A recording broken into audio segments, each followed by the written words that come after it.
With extensive experience, PP Infrastructure is committed to create this better future. We aim to fulfill this goal by conducting investment in various fields that focus on 7 sectors. Water management. Service standards are needed in the planning and construction of a drinking water supply system. This ensures availability of water in sufficient quantities, of quality that meets the requirements of drinking water, continuous availability of water at any time, so that the interest and protection of the public are guaranteed. Aside from that, it aims to tackle destruction of nature. Telecommunications infrastructure. We are helping people in border areas to free themselves from information isolation by facilitating smooth communications through telecommunication infrastructure development. Toll road. Gas network infrastructure. Logistics infrastructure.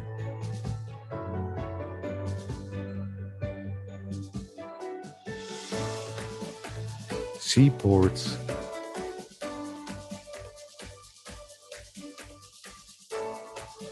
And industrial zones. In order to achieve our vision and mission, we have established policies that cover quality, safety, occupational health and safety, environment and risk management, GCG, anti-bribery management system, and data security. Our journey is filled with enthusiasm, hope, and optimism to grow bigger and further our independence as an investment firm. Our commitment in providing integrated utility infrastructure is widely recognized, both nationally and internationally. PT PP Infrastructure, Integrated Utility Infrastructure.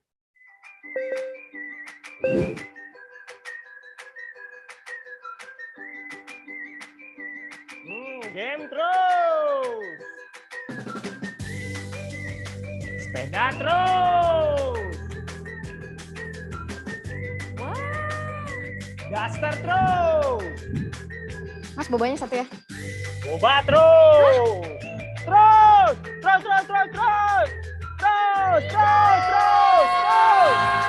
Kalau terus-terusan boros, kapan nabungnya?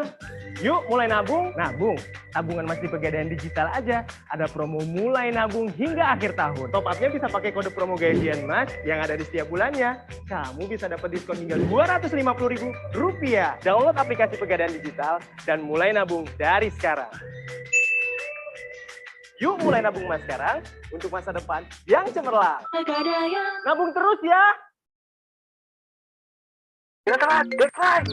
Ada nggak sih hal yang lebih simpel tanpa harus dikejar deadline? Kayak sekarang listrik padam, gue dengan mudah isi token di BNI Mobile Banking. Gue liburan lagi. Woi, buruan, deadline. Nggak ada alasan macet bikin telat lagi. Isi ojek online lewat BNI Mobile Banking dan pesen ojek. Motor idaman gue nih. Keren Mas. Dengan menabung di BNI Tapenas, Mas juga bisa beli motor keren ini. Sekarang gampang kok, buka aja rekening Tapenas di Mobile Banking BNI. Feel good, man.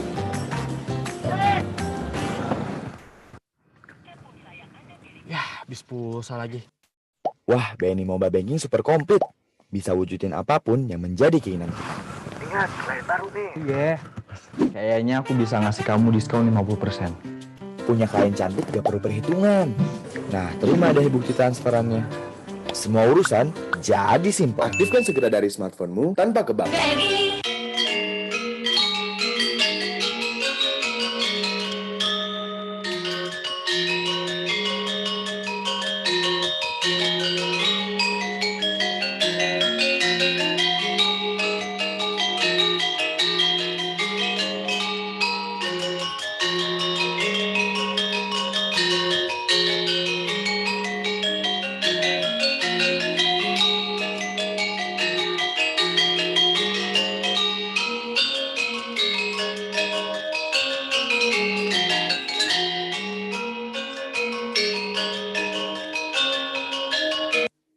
Hi, I'm Guido, and I'll be your guide today on Guidemu.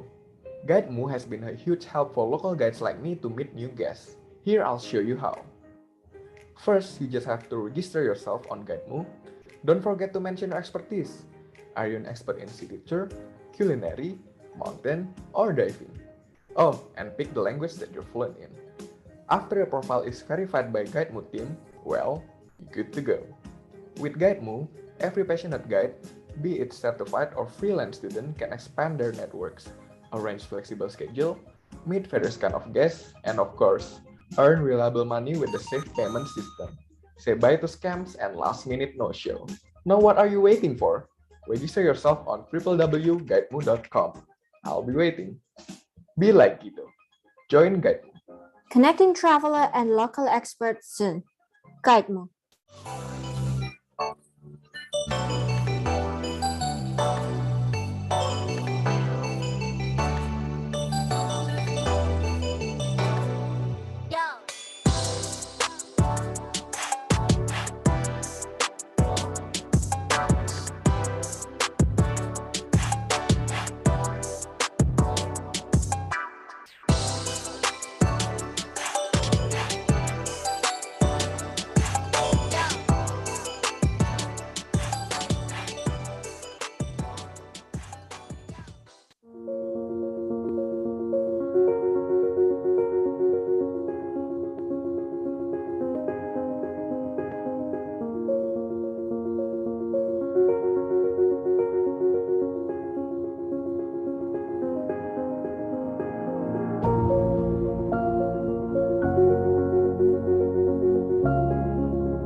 Tahan di masa yang berat bukan perkara mudah. Tekanan dan kesulitan datang beriringan dengan tingginya ketidakpastian. Lelah sudah pasti, perasaan ingin menyerah mudah menghinggapi. Meskipun lelah, jangan lekas menyerah. Harapan yang dirawat akan menguatkan setiap langkah.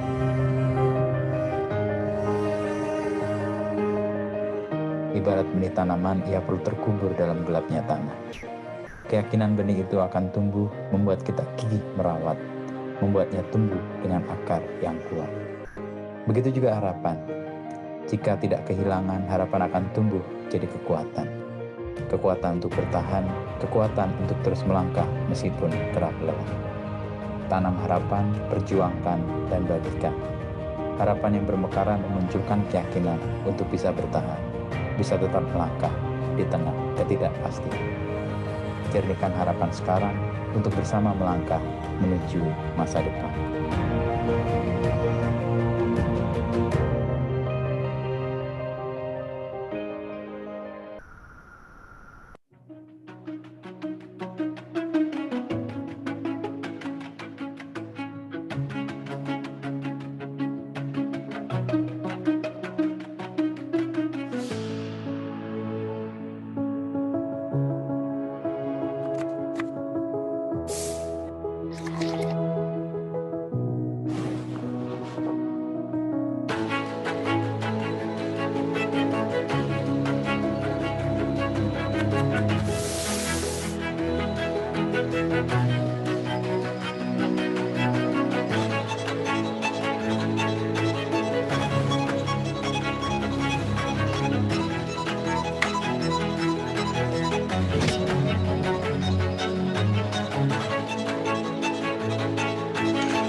With every innovation, humanity extends to reach dreams of a radiant future.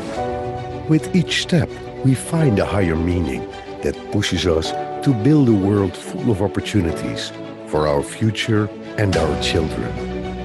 Instead of waiting for the future to arrive, PT PP Persero determined to face the future through investments in the infrastructure business. With years of service experience, collaboration is key to construct and evolve our future. So, we proudly introduce PT PP Infrastructure. Our vision is to become a leading infrastructure investment company in Indonesia that creates a synergy with stakeholders and to contribute to national development. We aim to be a part of national progress by implementing smart, clean and healthy values to government infrastructure projects. Smart, because we apply a precise planning strategy, leading technology and outstanding implementation. Clean, because we want to preserve a sustainable environment to create a better quality of life. Healthy, because we want to rejuvenate Indonesian cities in order to generate positive living environments and societies. We aim to build the future by creating innovations that bring advancement to life. Create long-term added value with an innovative, smart, clean and healthy infrastructure business portfolio. Constantly increasing the company's value to bring optimal contributions to the nation with an entrepreneurial spirit. And create business synergy by creating strategic alliances.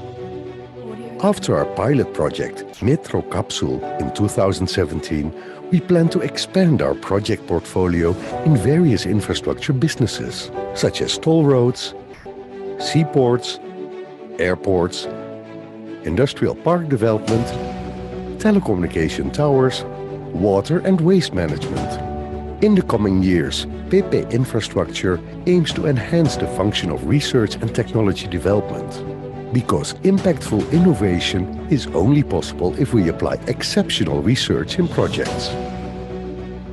We serve many sectors in various aspects, all to create impact on a local, national and even international level. Through toll road projects, we connect cities and make travel more efficient. We bring innovation through communication tower and smart lighting projects. Our Metro Capsule project is a vital part to create better public transport in major Indonesian cities. We improve the quality of life through water and waste management projects. Our seaports become a gateway for shipping activities and they help develop the economy. Airport projects connect cities nationally and to the global world. We will also continue to accelerate project execution time by utilizing modern technology. Through this method, PP Infrastructure can keep generating projects with international standards. Beside government projects, we are proud to announce our own initiative projects. Yet we will continue to focus on infrastructure investment, because through this focus, the company's vision and values remain in all parts of our lives. With our alliance, you can expect a priority on synergy. Strive to be a pioneer in your field. Conduct every action with integrity. Never stop to expand the network. Focus on goals and values. Manage risks carefully. And always be accountable in every situation. An entrepreneurial spirit is vital for PP Infrastructure. This spirit lives in our passion and it keeps improving our performance. Our team is comprised of people from diverse backgrounds. We believe that a variety in expertise is necessary to instill unique values in all projects. PP Infrastructure is ready. We are on the game. The time has come for us to compete and contribute to the nation's development. PP Infrastructure strives to build integrated infrastructure so we can contribute to conceive modern smart cities all over Indonesia.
With extensive experience, PP Infrastructure is committed to create this better future.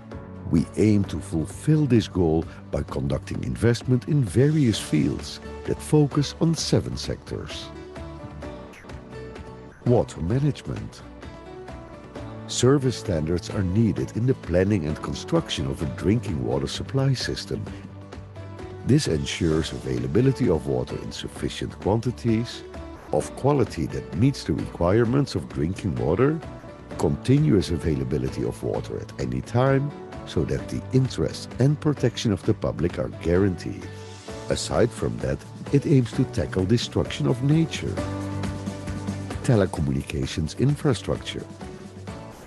We are helping people in border areas to free themselves from information isolation by facilitating smooth communications through telecommunication infrastructure development. Toll road. Gas network infrastructure. Logistics infrastructure.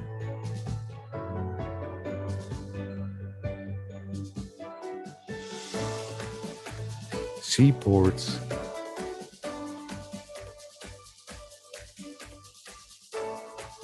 and industrial zones. In order to achieve our vision and mission, we have established policies that cover quality, safety, occupational health and safety, environment and risk management, GCG, anti-bribery management system, and data security. Our journey is filled with enthusiasm, hope, and optimism to grow bigger and further our independence as an investment firm. Our commitment in providing integrated utility infrastructure is widely recognized, both nationally and internationally. PT PP Infrastructure, Integrated Utility Infrastructure.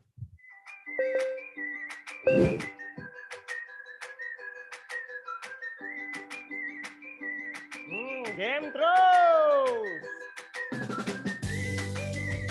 Sepeda terus. Daster terus. Mas, bobanya satu ya.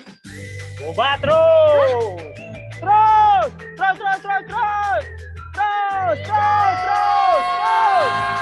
Kalau terus-terusan boros, kapan nabungnya?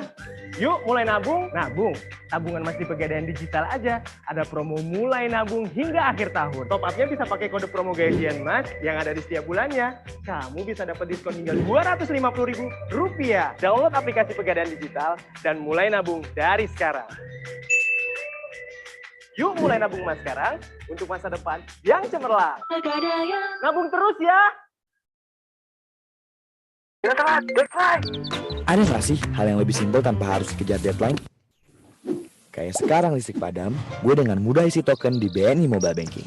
Gue liburan lagi. Woi, buruan, deadline. Nggak ada alasan macet bikin telat lagi. Isi ojek online lewat BNI Mobile Banking dan pesen ojek.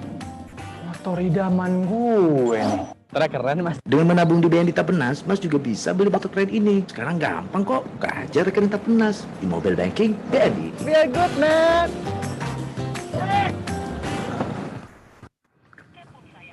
Ya, habis pulsa lagi. Wah, BNI Mobile Banking super komplit. Bisa wujudin apapun yang menjadi keinginan. Ingat, klien baru nih. Iya. Kayaknya aku bisa ngasih kamu diskon 50%. Punya klien cantik gak perlu perhitungan. Nah, terima deh bukti transferannya. Semua urusan jadi simpel. Aktifkan segera dari smartphone-mu tanpa ke bank.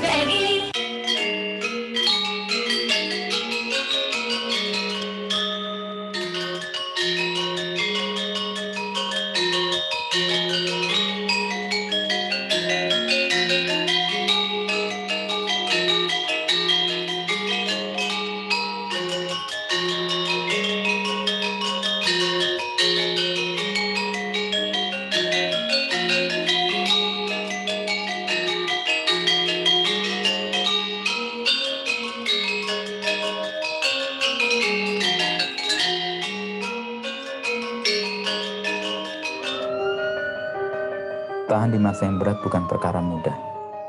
Tekanan dan kesulitan datang beriringan dengan tingginya ketidakpastian. Lelah sudah pasti, perasaan ingin menyerah mudah menghinggapi. Meskipun lelah, jangan lekas menyerah. Harapan yang dirawat akan menguatkan setiap langkah.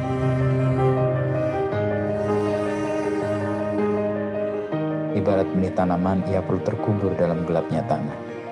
Keyakinan benih itu akan tumbuh, membuat kita gigih merawat, membuatnya tumbuh dengan akar yang kuat. Begitu juga harapan. Jika tidak kehilangan, harapan akan tumbuh jadi kekuatan. Kekuatan untuk bertahan, kekuatan untuk terus melangkah meskipun kerap lelah. Tanam harapan, perjuangkan, dan bagikan. Harapan yang bermekaran memunculkan keyakinan untuk bisa bertahan, bisa tetap melangkah di tengah ketidakpastian. Jernihkan harapan sekarang untuk bersama melangkah menuju masa depan.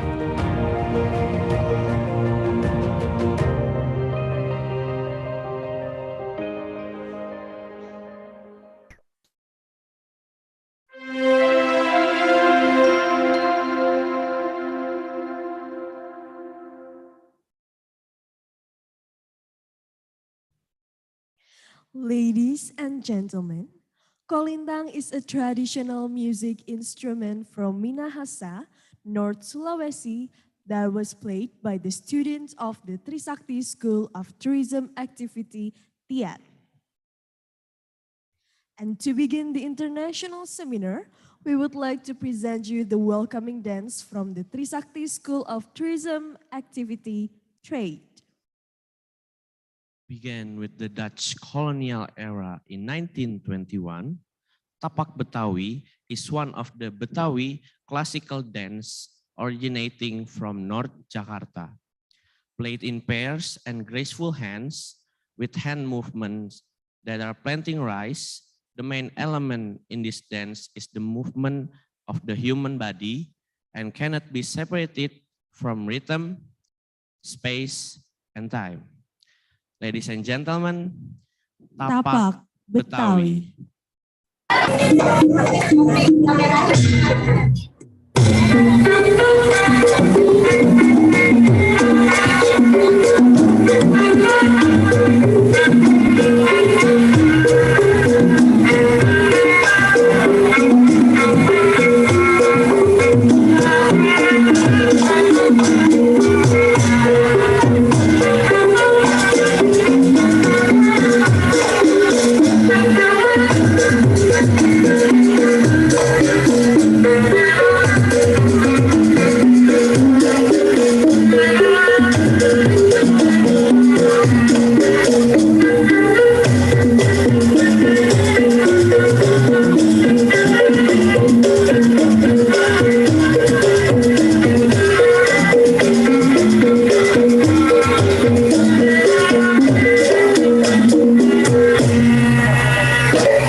Welcome to Trisakti School of Tourism on the first international seminar, Rebuilding Indonesia's Sustainable Tourism for the Future, Strategies to Adjust to the New Normal.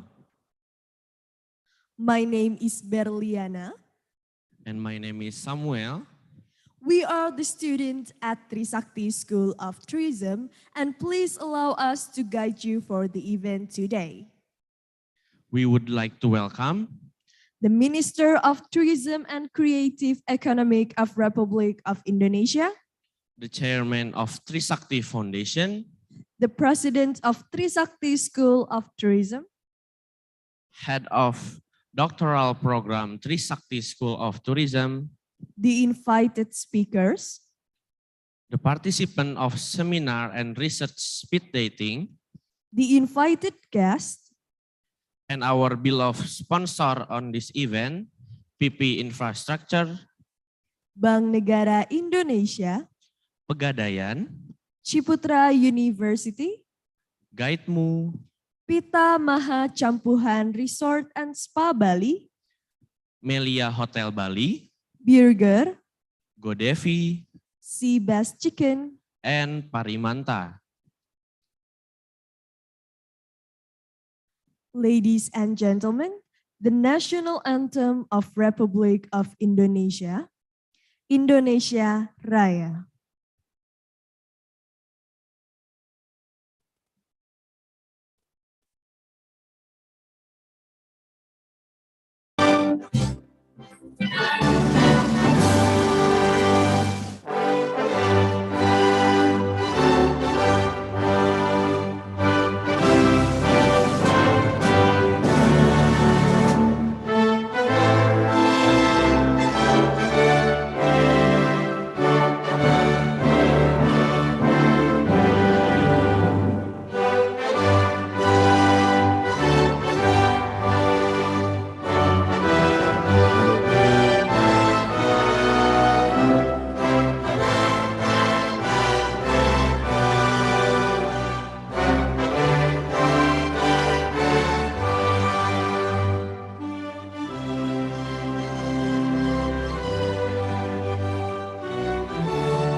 Welcoming remarks from the President of Trisakti School of Tourism, the Honorable Mrs. Fatty Asmaniati SEMM. Time is yours.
Bismillahirrahmanirrahim. Assalamualaikum warahmatullahi wabarakatuh. Selamat pagi Bapak Ibu sekalian. Salam sejahtera, Om Swastiastu, Namo Buddhaya.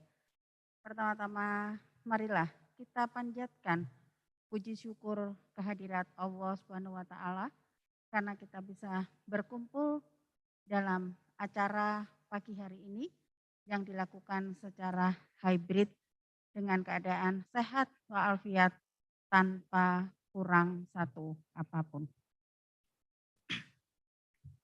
Dear Honorable Guest Speaker and all distinguished participants, praise always to the God Almighty who has bestowed His mercy and blessing on us all so that today we can be here at Trisakti School of Tourism to take the part in the first international seminar, Rebuilding Indonesia Sustainable Tourism for the Future.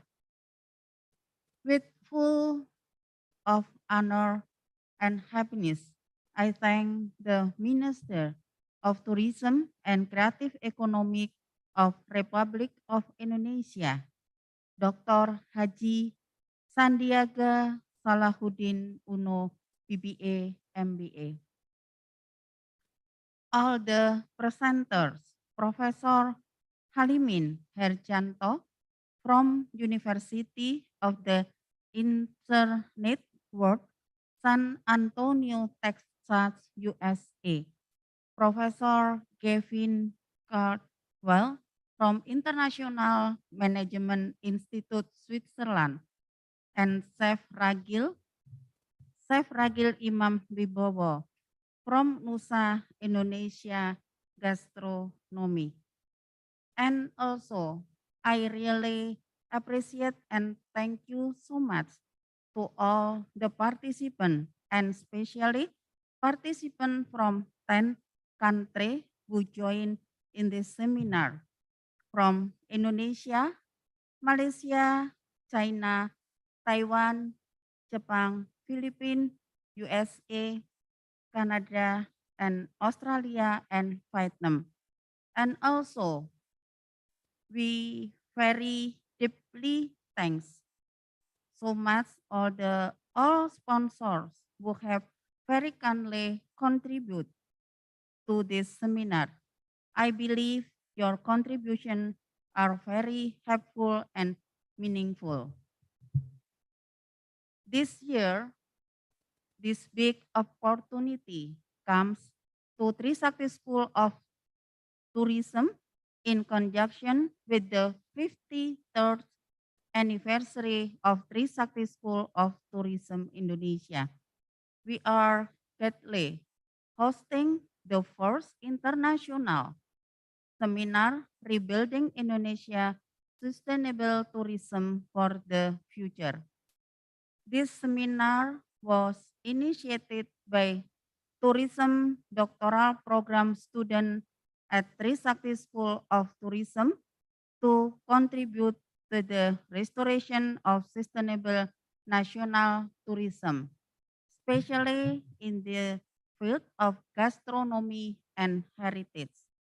In addition, it is hoped that this international seminar activity can establish collaboration between academic, government, industry, media, and the national and international community to encourage economic revival.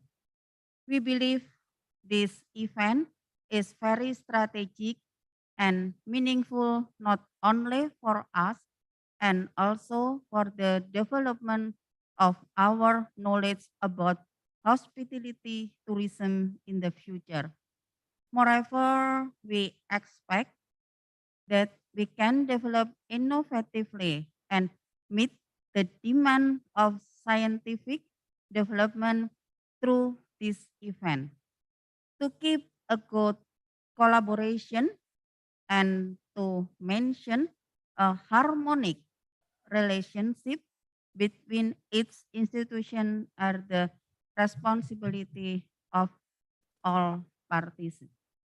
I wish you all the best and success participating in this, the first international seminar Rebuilding Indonesia Sustainable Tourism for the Future at Trisakti School of Tourism.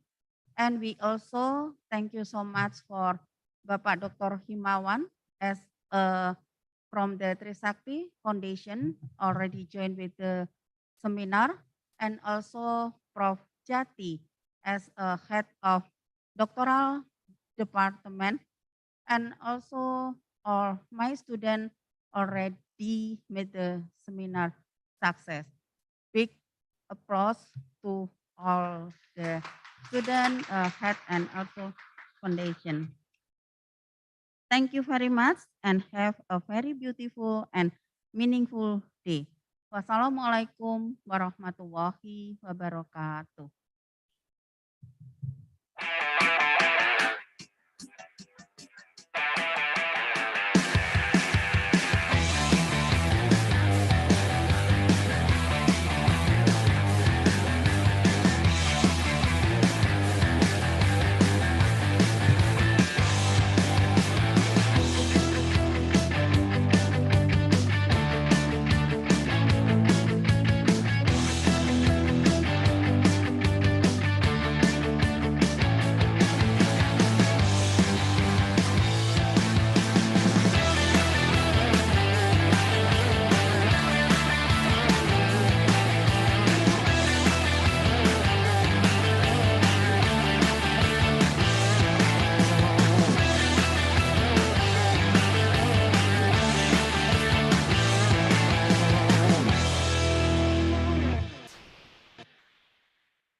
Ladies and gentlemen, please welcome our keynote speaker, Dr. Haj Sandiaga Salahuddin Uno, BBA MBA, Minister of Tourism and Creative Economic of Republic of Indonesia.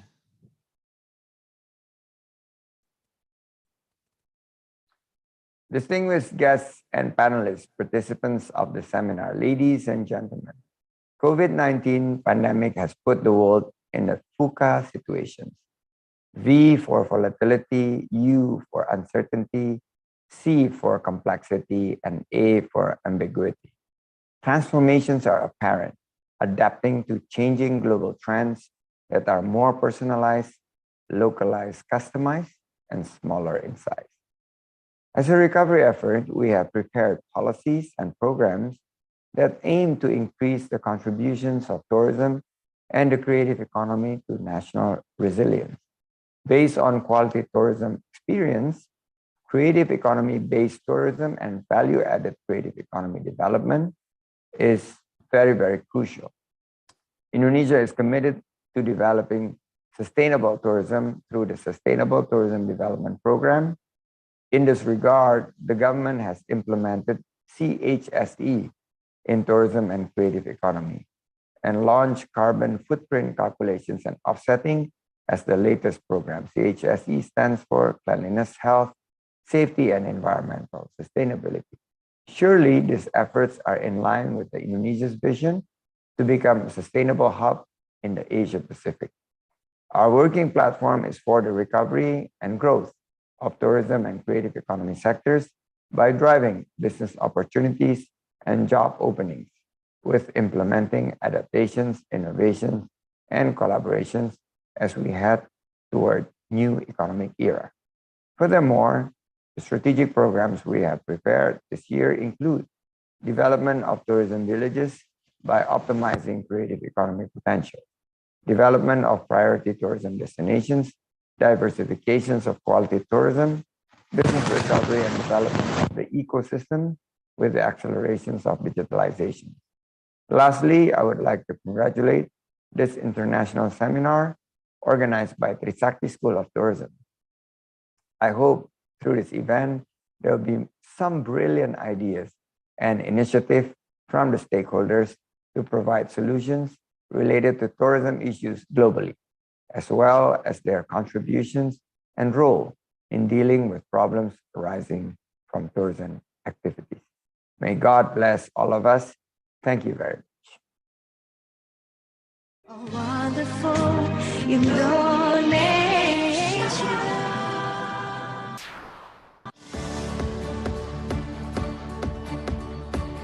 With extensive experience, PP Infrastructure is committed to create this better future. We aim to fulfill this goal by conducting investment in various fields that focus on 7 sectors. Water management. Service standards are needed in the planning and construction of a drinking water supply system.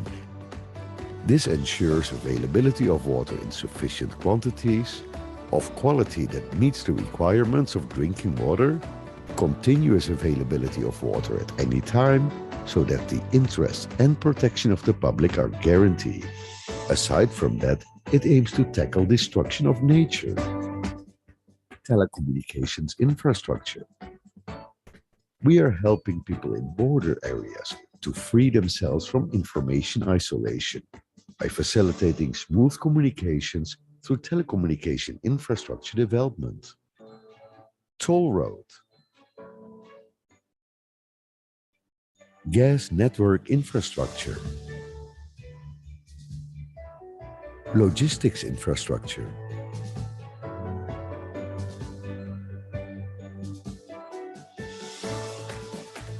Seaports.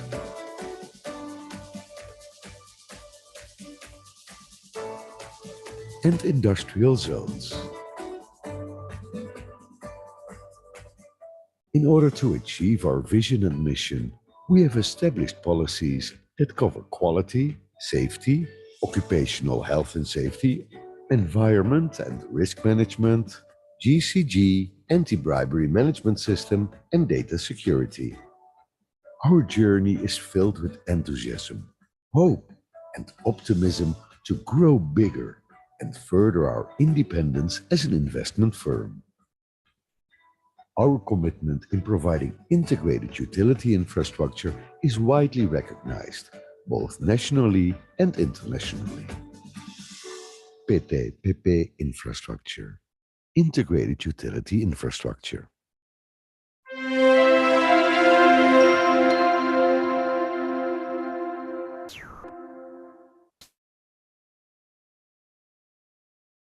Ladies and gentlemen, now it's time to start the panel discussions, and we would like to invite our moderator to lead the discussion.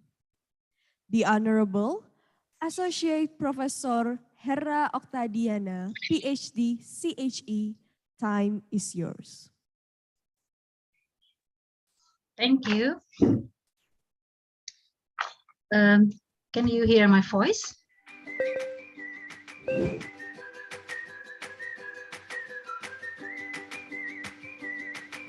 Game terus. Sepeda terus. Wah.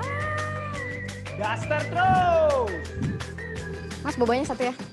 Boba terus. Terus. Terus, terus, terus, terus. Terus, terus, terus, terus. Kalau terus-terusan boros, kapan nabungnya?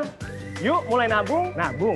Tabungan Mas di Pegadaian Digital aja. Ada promo mulai nabung hingga akhir tahun. Top up-nya bisa pakai kode promo gajian Mas yang ada di setiap bulannya. Kamu bisa dapat diskon hingga Rp250.000. Download aplikasi Pegadaian Digital dan mulai nabung dari sekarang. Yuk mulai nabung Mas sekarang untuk masa depan yang cemerlang. Nabung terus ya.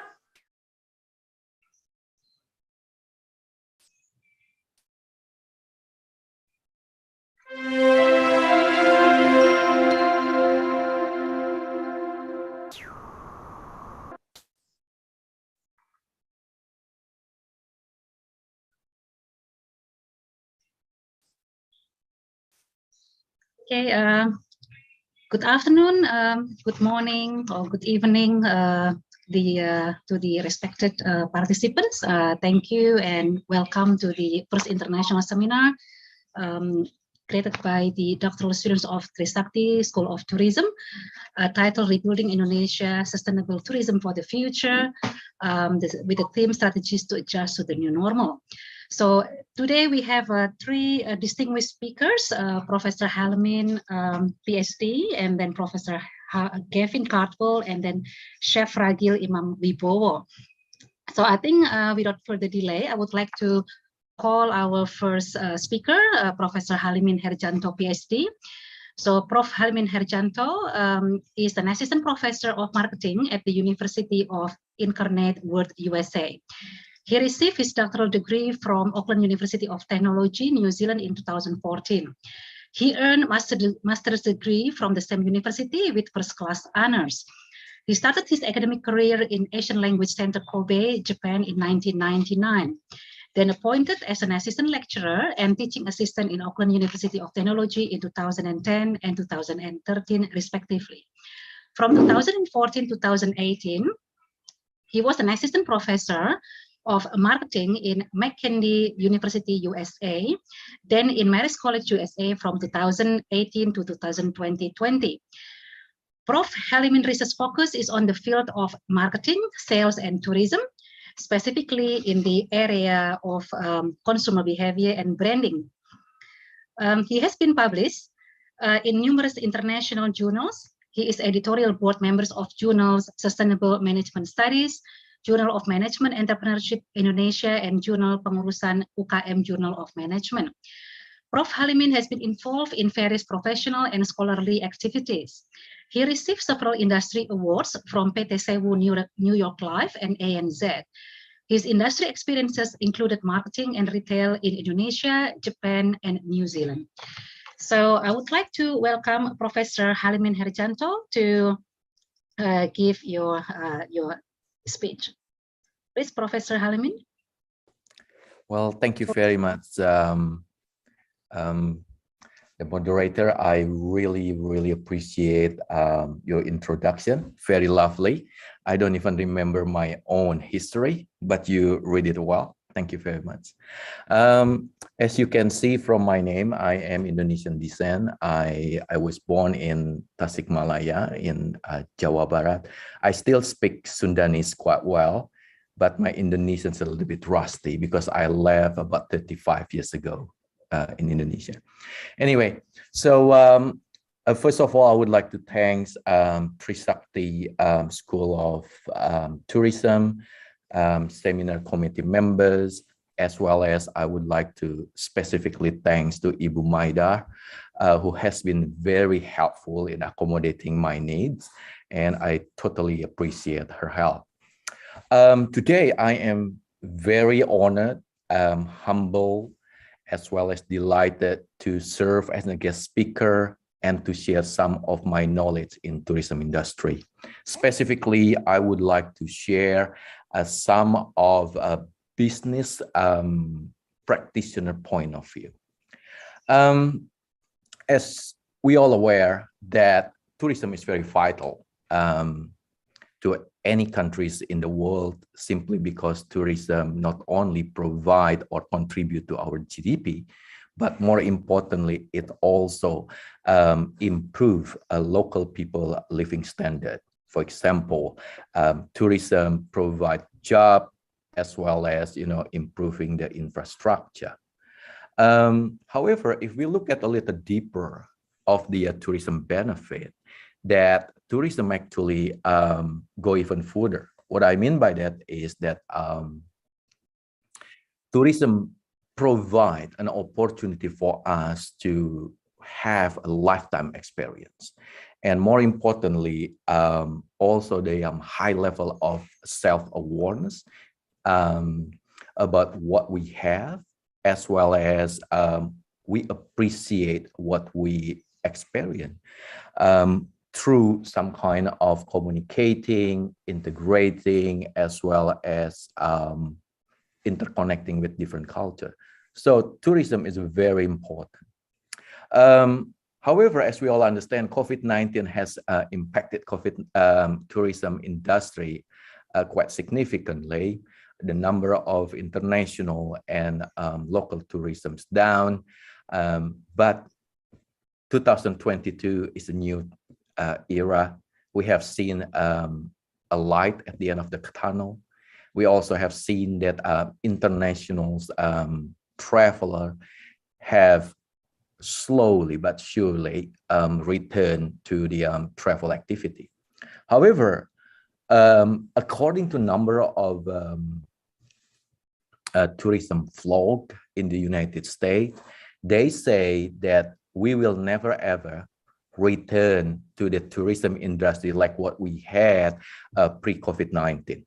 It is simply because the travelers have changed their tourism behavior. So with that in mind, we all understand that sustainable tourism is one way to go to cater a new traveler tourism behavior. And as we all understand that sustainable tourism is not a new concept. It has been around for some time. At the same time, it have been defined. Okay, it has been defined differently. It has been evolved quite significantly as well. At the same time, we all understand because of that, evolvement. Therefore, we all understand that tourism, sustainable tourism, what I mean is giving us a little bit different understanding, and they have been defined quite differently. And as we all understand that according to the WTO, as well as the UNEP, that sustainable tourism can be said as the tourism development, or the concept that consider our current and future economy, social and environmental impacts. And of course, sustainable tourism also provide us some kind of the degree of sensitivity to the need of the tourism stakeholder, such as, of course, the tourist itself, the industry, the environment, the host, as well as the local people. Interestingly, when I analyzed that particular definition, I could see there are two subliminary or hidden messages. And those messages to me can be converted into two main important words. First one is preservation, or also known as a conservation. We all understand when we discuss preservation, it's totally related to the some kind of an idea that can consider our future. And this is very important because this gives us some kind of a clear idea in the future that the future of tourism lays on how well we take care of our environment. And this includes our natural environment as well as cultural environment. At the same time, that the second point that I could learn from that definition is about well-being. And well-being in this particular context include the mind as well as physical well-being. We all understand well-being is very important simply because it provides us the high degree of sensitivity to the need of the stakeholder, as I mentioned earlier. For example, tourism operator may be able to continue as well as to maintain the COVID-19 health protocols. And this particular activity is regarded very highly by tourists, simply because it's not only giving them some kind of a sense of safety and trustworthiness, but more importantly, it allowed these tourists to continue their tourism activity without jeopardizing their health. So this is, to me, is very important. Now, based on these two particular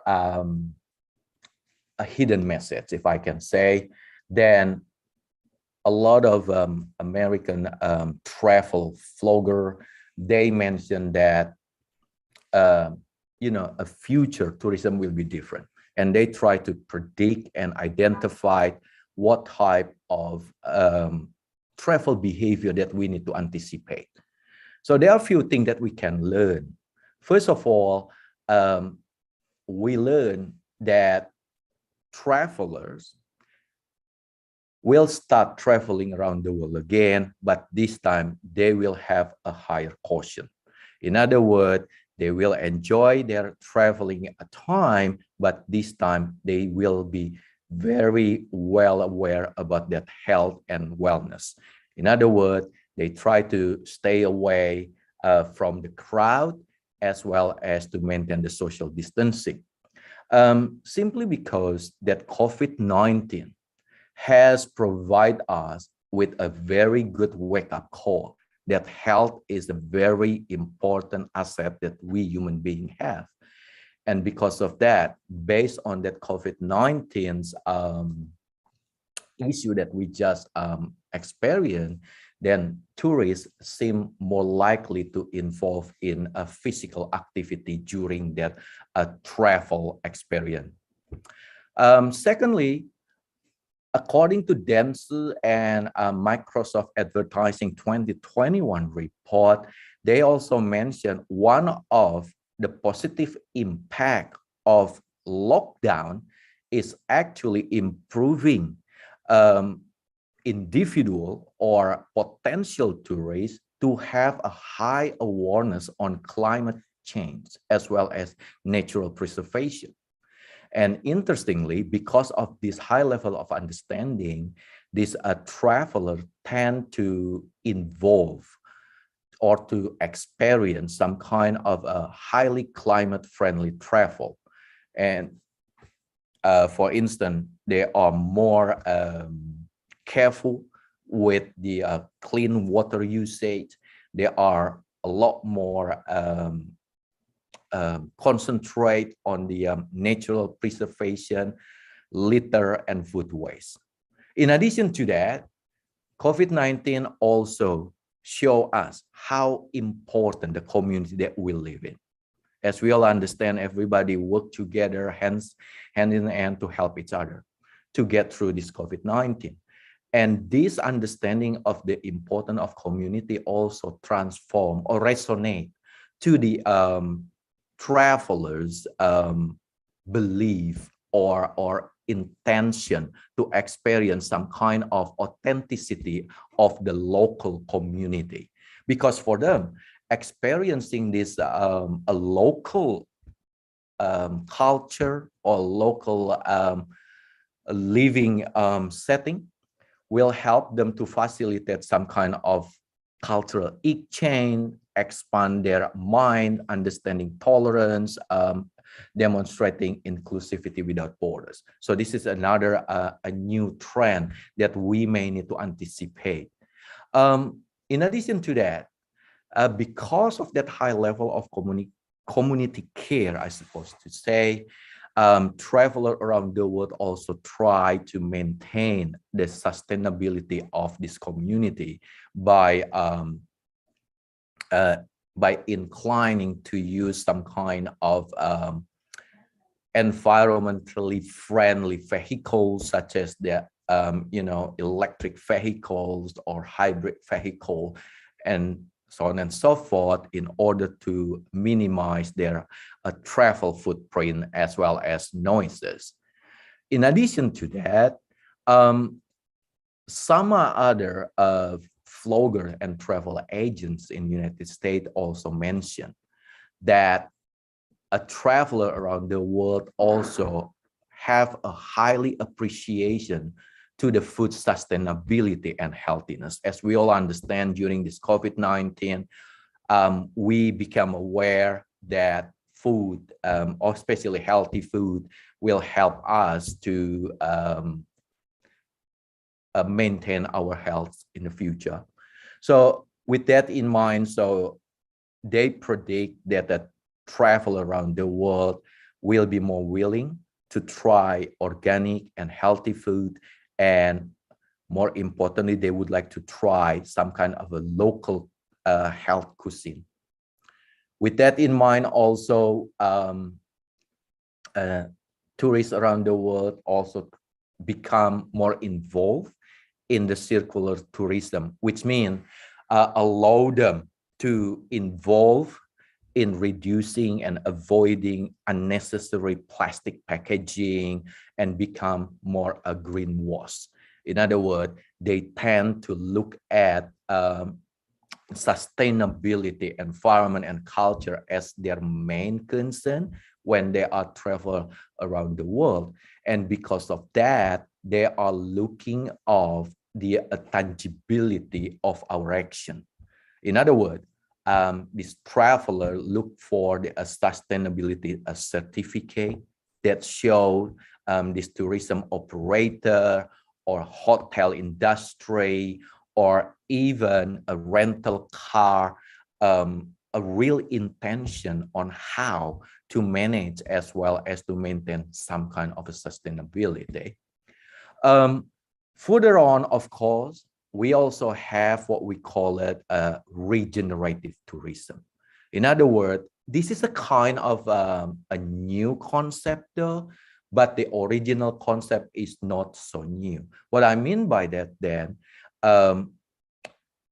tourists from all over the world, when they try to do some kind of exertion and everything else, they tend to get involved in helping out the local people to regenerate the environment. For instance, reforestation, or regenerate the natural habitat for the a local animal, or even the indigenous tribe, and so on and so forth. And more importantly, and lastly, that I would like to share about the trend of this sustainability tourism is not separatable with the technology. As we all understand that we have metaverse. Metaverse is becoming big, is becoming dominating in every single industry. Here in the United States, we started implementing a metaverse in education, sport, travel, and so on and so forth. One of the benefits of this metaverse is to let these travelers to experience their virtual experience before they really experience the real thing. In other words, if they jump on a specific hotel or airline, they will be able to see what type of facility that hotel offer us, what type of differences between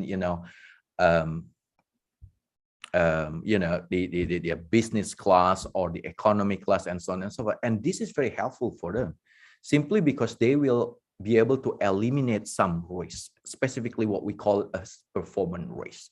We don't want to spend money for something that it's not worth it. And this metaverse actually can eliminate that. And think about this. If our tourism operator do not have this kind of technology platform, then we are pretty much will be out of date, because simply as a tourist, we don't have to go there and spend money and then we will find something dissatisfaction. And with that in mind, actually, I do have a videos that I would like to share with you. I'm not too sure if you guys have my my updated scale, but if you don't mind, I can share my screen with you. Should I do that, Miss Moderator, or how would you like me to show this a video to everyone? Thank you, Prof. Halimin. So maybe from the organizer can help with the video. Sure. I do have a video, and I think I have sent my updated PowerPoints. So if you guys have my updated PowerPoint, please show it to everyone. Otherwise, as I mentioned to you, I'm more than happy to share my screen and show my video.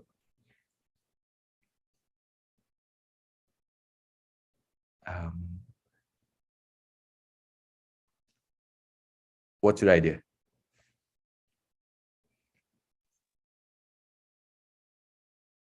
Bu Maidar or Pak Agi, maybe you can help with the video, Pak.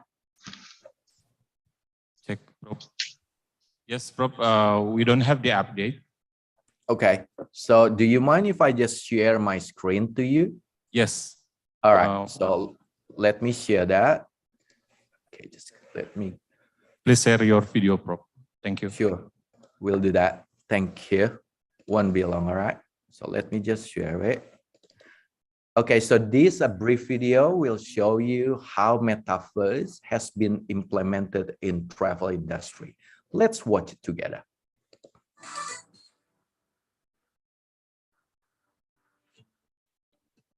The world's travel and tourism industries are undergoing some significant changes because of the global hold on travel, of course, but also because of developments in the digital sphere. Specifically, I'm talking about the metaverse. That's right, the digital world is changing the way we travel as we speak. Virtual tourism was picking up steam pre-pandemic, although now it's taken an extra step to the forefront of the sector. With the metaverse, people will be able to experience flights, hotel rooms, and tours all virtually. In fact, several air travel companies like Boeing are working with immersive 3D engineering designs to build production of airline services under a single digital ecosystem. Through the metaverse, prospective travelers will be able to play with a try before you buy feature, allowing them to have a trial experience of the accommodation, flights, and other services that they're interested in. So you can expect to save a lot of time and money when planning your trips. On top of that, there's a lot more in store for these traditional travel experiences turned virtual. You'll be able to go shopping, catch a concert, or stroll through an art gallery all in the digital world. Pretty cool, right? But will it replace real-world travel experiences? Probably not. But predictions are hopeful as many industry leaders have already begun investing in these digital landscapes. And so it's very likely that 2022 will be the year it really takes off. All right. So as we all see that the metaverse will change, okay, will change the game of tourism. And as I mentioned it to you, therefore, this is coming toward our way as well. So we need to be very careful and be ready for 2022 onward. And just for a perspective to you, like my university also start working on the metaverse because metaverse is becoming a big thing and it's going to be, replacing a lot of things. And finally, that I would like to conclude that a sustainable tourism is becoming more important than before, simply because not only will contribute to our GDP as well as to the a better living standard for our hosts, but at the same time, it also provides us with an opportunity to maintain our lovely world while we also enjoying our travel.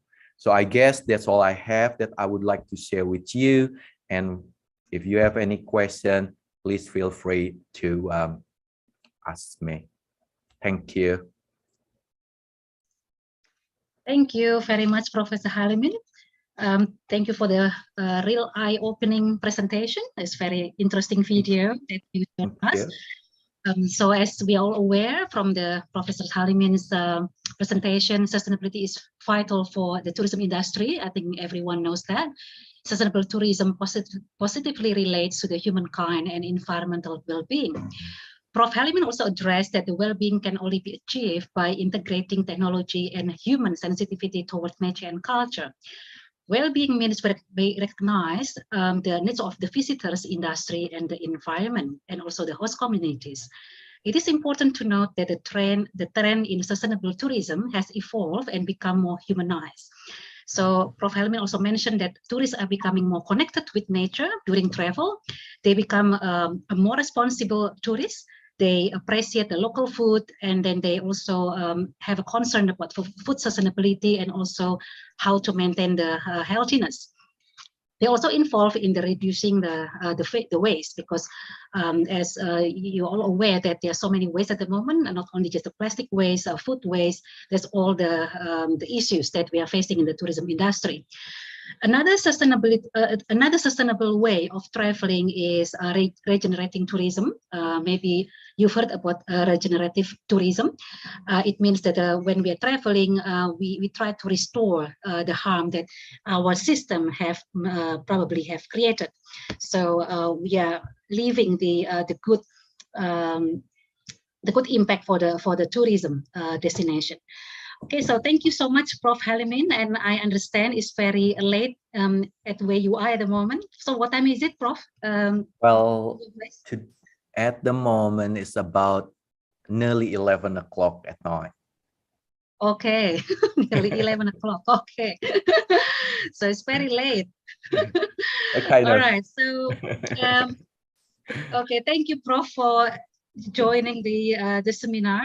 It's quite challenging, of course, to give a presentation. It's very late at night. So we are very happy to have you here. So now I would like to invite the participants to ask Professor Halimin about the sustainability. Because I understand, I see some of students who are actually also interested in the sustainability. Yes, we have Ibu Yufiani Kusumawardani from UNPAD. Please, Ibu.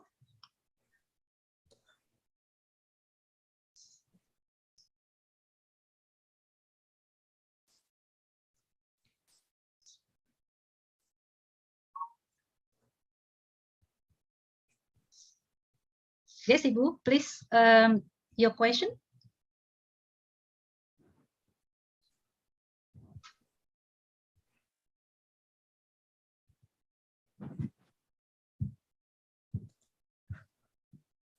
I saw someone raising hand. Okay, the others, other participant. Well, Prof. Halimin is here.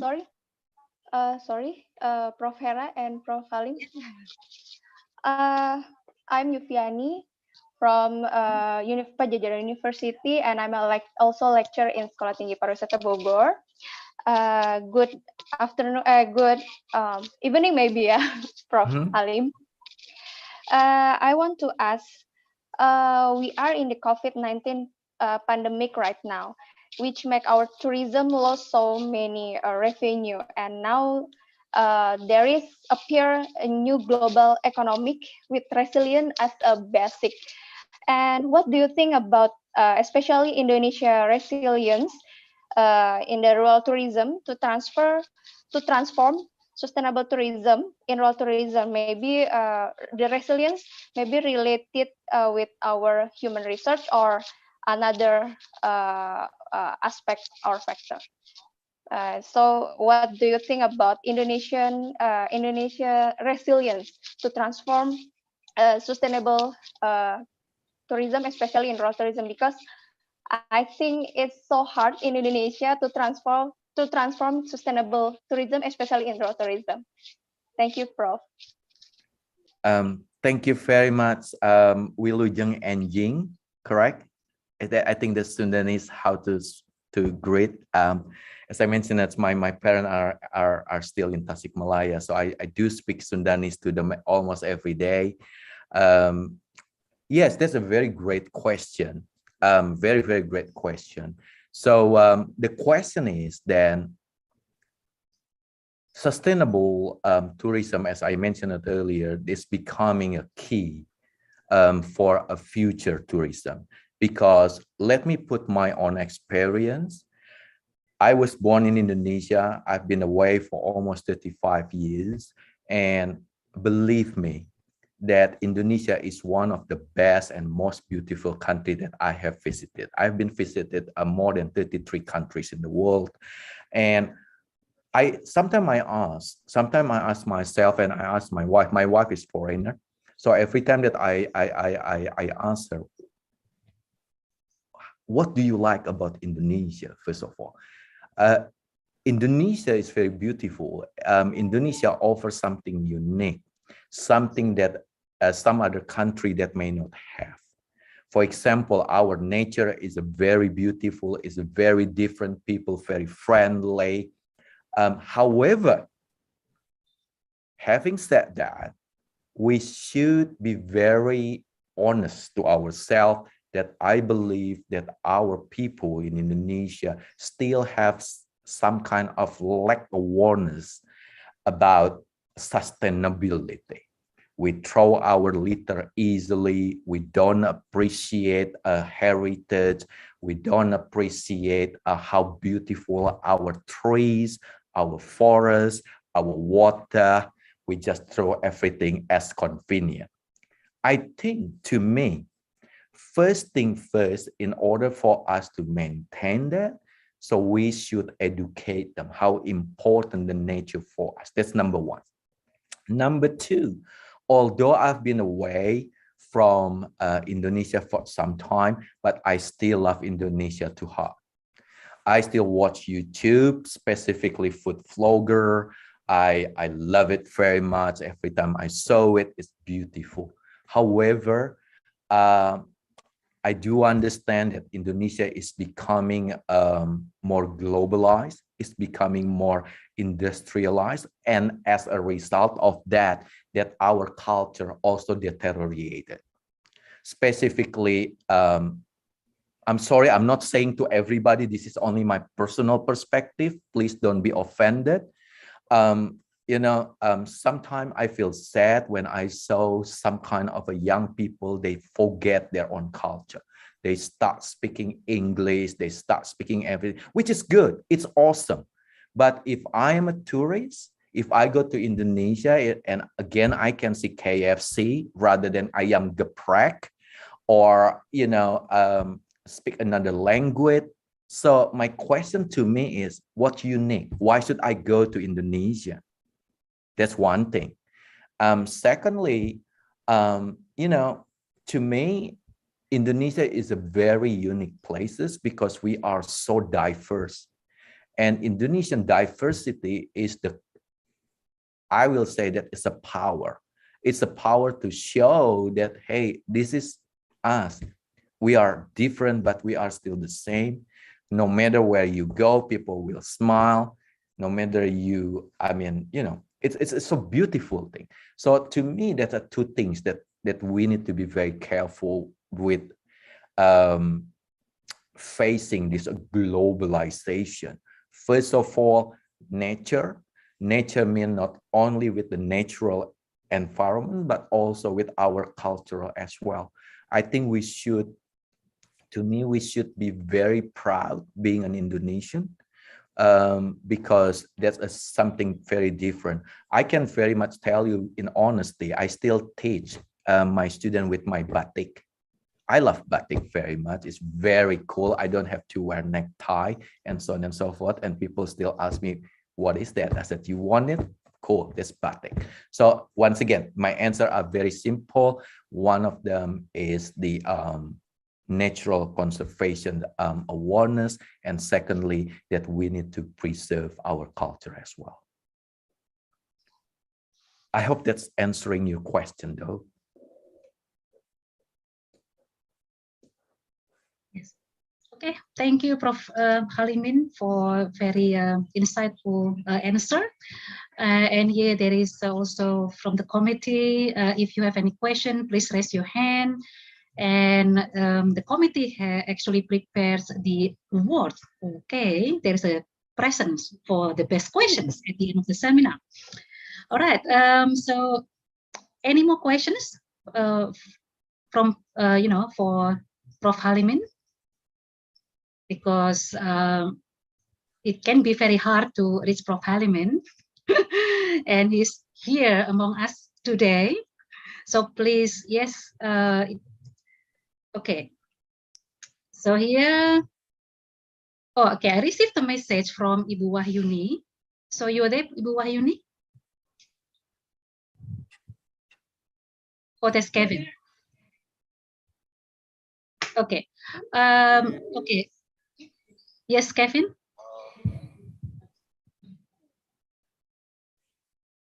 Yeah, please. It's okay. You can ask a question. Yes. All right, thank you very much for my time to asking a question. So should I say good evening first to Professor Halimin? Thank you. I'm Kevin from Ciputra University Surabaya. May I ask you about the sustainable thing? Well, talking about the sustainable thing, you already mentioned about multiverse and natural composition and etc. But how do you think about the change will cope? The Indonesian society will cope with this change, especially with the multiverse. Because when we talk about sustainability, I think we're not getting there right. We're not ready to getting that direction. You know, it's still, I personally think it's still far away from sustainable thing. But how do you think that Indonesian society will cope about this change, especially with the multiverse itself? Thank you. Well, thank you very much. Thank you very much, Kevin. It is a very great question. I'm not too sure if I have met you. I think I visited Ciputra University a few years ago, and I knew I don't know whether he was a dean or whatever. I think Mr. Tommy, I forgot his last name, but I met him once there. So anyway, yeah, it was a very great question. How do we improve our society's sustainability awareness? Well, I guess first of all, this is not one party responsibility. This is everybody's responsibility, from our government, from the school, from the parents, from the society, as well as from the individual. So what can we do that? Well, one way to do it is, number one is, to me though, education is very important. That's number one. Education will raise some kind of an awareness. Number two, also probably a government's intervention by providing some kind of promotion on how to develop or to maintain the sustainability from the smaller scale to the higher scale, simply because, I mean, we should start somewhere, and we don't have to start from the big step. Every single small step will provide a bigger step. And of course, lastly, as I mentioned it to you, this is everybody's responsibility, not only one party. So therefore, another way probably that we can do is that we need to start from our kids, from the small children, how important it is. Now, let me give you some example. I used to live in Japan for a few years. And you see, Japan is one of the most clean country. That's simply because they actually educated every single kid to start appreciating cleanliness from their kindies. So I'm not saying that we have to go that extreme, but we may learn from some other countries with our own tweak. So that's probably what I can say about how to improve the awareness. And please bear in mind, we will not be able to change our society as easy as we just in our palm like this. It will not be easy like that. It won't be happen overnight. It may take years. It may take, I don't know, 20 years, but we should start from somewhere. That is the point. So again, especially now, young people, young generation are more aware about all of this. And I think this is very important for us. And especially, again, public transportation and everything. I look at Jakarta. Jakarta is becoming like a metropolitan. To me, I'm so proud. It's way, way different when I was in Indonesia previously. So yeah, we should start from somewhere. And we start with one small step. But if every single Indonesian, or maybe half of Indonesian citizen, which I think translates to 180 million people, we start from somewhere, I do believe that we will make a big impact to the the sustainability. That's what I would like to say. I hope that answered it as well. Yeah, thank you, Prof. Halimin, and thank you for Kevin for the question. So Prof. Halimin also have a question here from the chat. Someone called Wahyuni Dewi, she asked that we run a travel and tour company for Hajj and Umrah. We have very limited knowledge on sustainable tourism. What do you suggest on kind of activities or tour package that we can develop within our organization? Thank you very much. That's another great questions. Well, probably we start with some kind of recycle. Recycle is one thing that we should promote. Let me just explain to you, like here in the United States, like where I live in San Antonio, we do have a lot of recycling. Every single food packaging, we try to minimize it. We also start implementing a small token to pay, like a grocery plastic bag, and we also recommended to use our totem bag and so on and so forth. So first of all, recycle. Think about if I remember when the first time I traveled to a foreign country, I remember that the tourist operator give us food, give us, all that's a plastic thing. So sometimes I feel it is convenient, but at the same time, it will impact to the tourism. So probably one way to do it, we change to the more biodegradable products like papers or some kind of banana leaf. That's beautiful, that's unique, not only providing the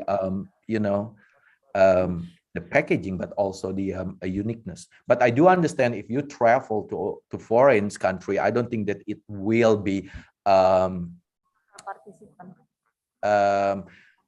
convenient and will be eligible for you to bring banana leaf, but with some kind of papers, or probably you can also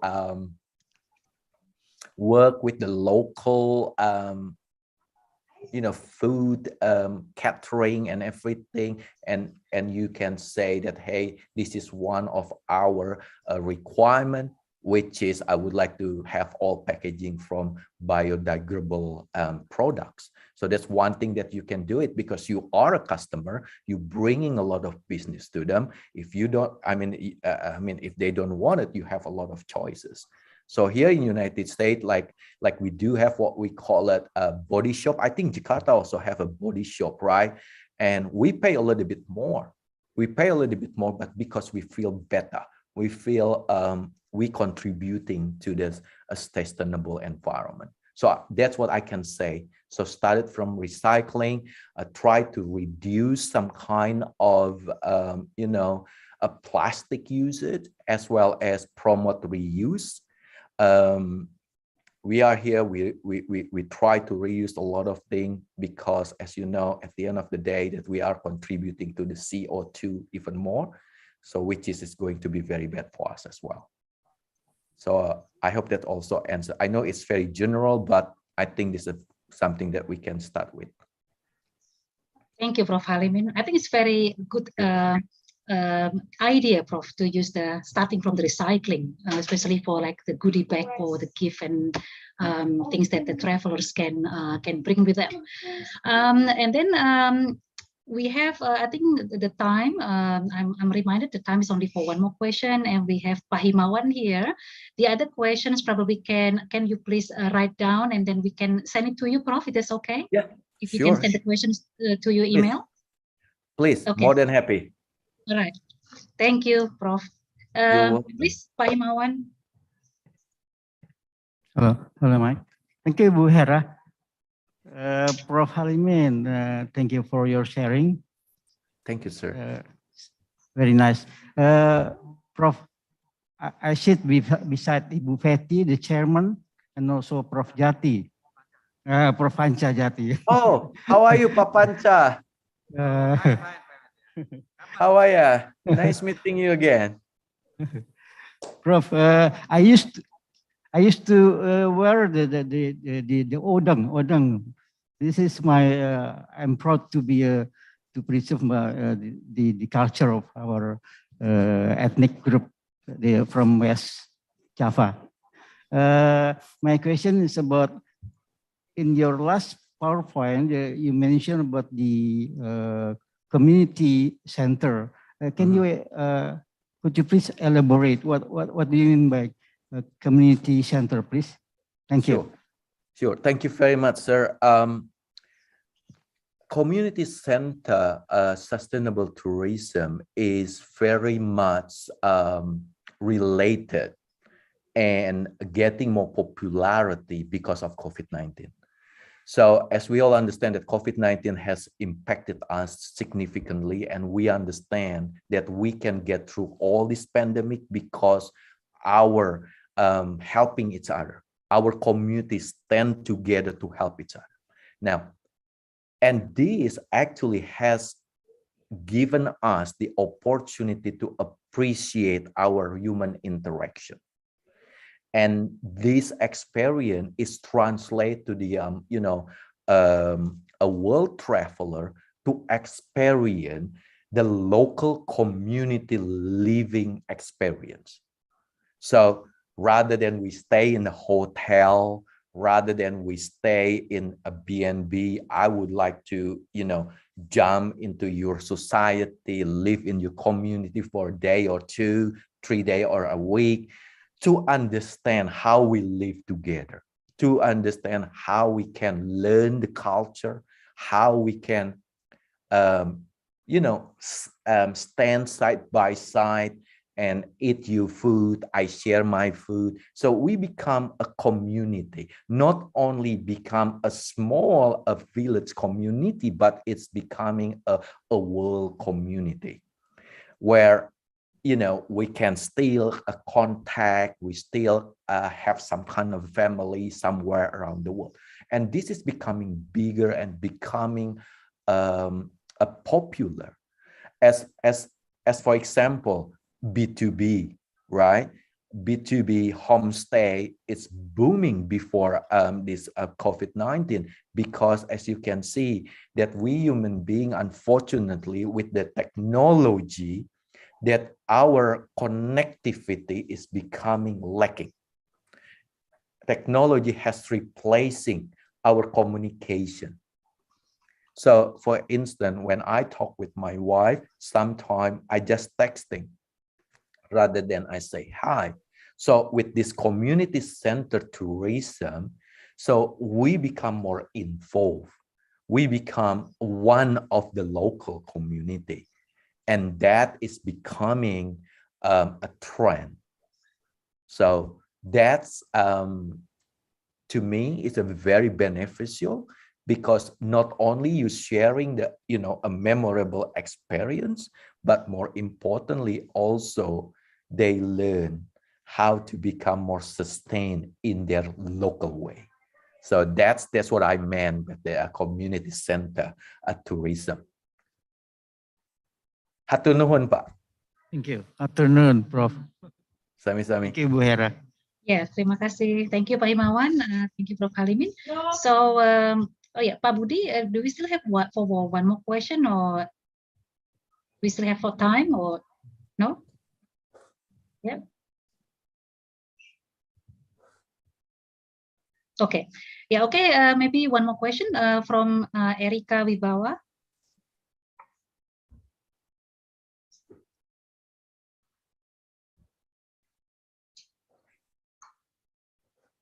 Hi, Prof. Halimin. Hi, Bu Hera. Good evening, Prof. Yeah, and good morning for all participants from Indonesia. So, Prof, I want to ask about the sustainability, the definition of that sustainability or sustainable itself. We talk all about the sustainable, usually it relates to the behavior. But actually, because of this COVID-19 pandemics, we still do not know when it will be ended. So sustainable, for example, if we want to say that the business, the tourism industries, hospitality tourism industries should work more sustainably, it means that they should preserve their business longer. So the definition of sustainable itself, maybe among people, are still different one and another. So for example, if I said that if the business should work more sustainably, it means that they have to work, for example, more efficiently, because we know in this COVID pandemic, we cannot optimize the output. What we can do is just to how do we minimize the input, for example, like cost of, for example, the work labor, cost, operating costs, and so on. So my question is not only in the definition of sustainable for the behavior itself, of the attitude itself of people, but how during this COVID-19 pandemic, the implementation of sustainable process in the industry. So we can live longer, the industry can live longer, because we know that so many restaurants closed down, so many hotels closed down, and actually it reflects as well as the part of unsustainable way of the industry of tourism and hospitality. So that's going to be my question. What you suggest to make this industry facing the COVID-19 that we still do not know when it will end, to implement a sustainable process in this industry. Thank you. Great question. I don't know the answer, to be honest. I don't know the answer when this COVID-19 will be ended. But you know, in every single business and every single activity is always trade-off. You will not be able to win in both ways. You must sacrifice something. Actually, I always look at everything in more positive ways rather than more, you know, worrying ways. So I look at this COVID-19 actually as a good momentum and a good opportunity for us to look at ourselves, how we are going to present ourselves to, you know, to our clients or to our international travelers. Because if you look at in the trend of travelers, especially if you look at people from Western countries or more developed countries, they are actually more willing to pay a little bit more expensive if they think they are actually receiving values. So that's one thing that we need to understand. And specifically, again, when I look at and analyze in Indonesia as well, and more Indonesians becoming aware about this. And Indonesians also start having that kind of awareness as well. I'm willing to pay a little bit more expensive in order for us to get something. Now, there are a number of theories that says, especially consumer behavior theory says that we as a human being, we are willing to pay a little bit more expensive if we know that the extra money that we spend actually coming through and giving a value to the society. Now, as you know, New Zealand is very strict with the tourism industry. I live in New Zealand for 15 years, and as a matter of fact, I'm a Kiwi. So the thing is, New Zealand government during this COVID-19, they closed the border for some time. The economy trickled down, is very difficult, and so on and so forth. Same thing in Indonesia. Bali tourism was pended by COVID-19. Pattaya, Phuket, everybody was crying, especially in the hospitality industry. But now, if we look at a little deeper with this type of conditions, so actually we learn. We actually learn. And it is a moment for us to reposition ourselves. So with this new reposition, I think that we will be able to present who we are, our new us. For instance, even though they are, backpackers or, modest travelers, they are all human beings. They are still happy to spend more money if they know that we actually, provided some values. So to me, it is a trade-off. It is going to be difficult for the first time because we are actually now have a very big dilemma, which is, should we sustain, or if we would like to sustain, that we sacrifice somebody else's lifeline, right? Or should we maintain this somebody lifeline and sacrifice our nature? Now, the question is, in the long run, if we don't keep this tourism, our natural resources, sooner or later, we don't have any. So sooner or later, we don't have any. It will impact us even worse. So if we don't start from now to change our mindset, so there's a difference. So I know it's very difficult. As I mentioned to you, I don't know the answer, simply because that is a very difficult. I know every government in the world try to provide stimulus, try to help our citizens to improve that. But how long? How long can we do that? That's number one, right? Number two, and how much do we have to spend? And there are also no guarantee that all our stimulus and investment will, provide some kind of positive impact. But once again, in this particular case, I believe government as well as the businesses have a bigger stake in here, specifically businesses.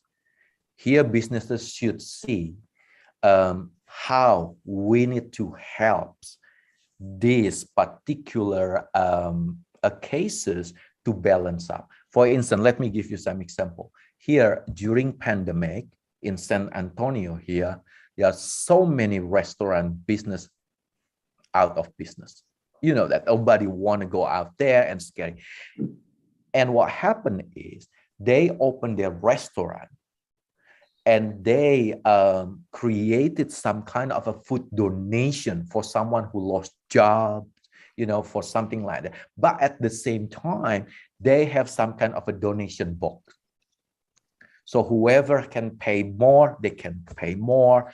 Whoever they can cannot pay, they can have it. But surely enough, this corporate social responsibility, like a big companies, like probably Trisakti, as well as all these universities, they are not going to stay calm. If they look at everybody hand in hand, work on the CSR, I do believe that all big companies also will help that CSR. But it has to start from the business practitioner in the very smaller level.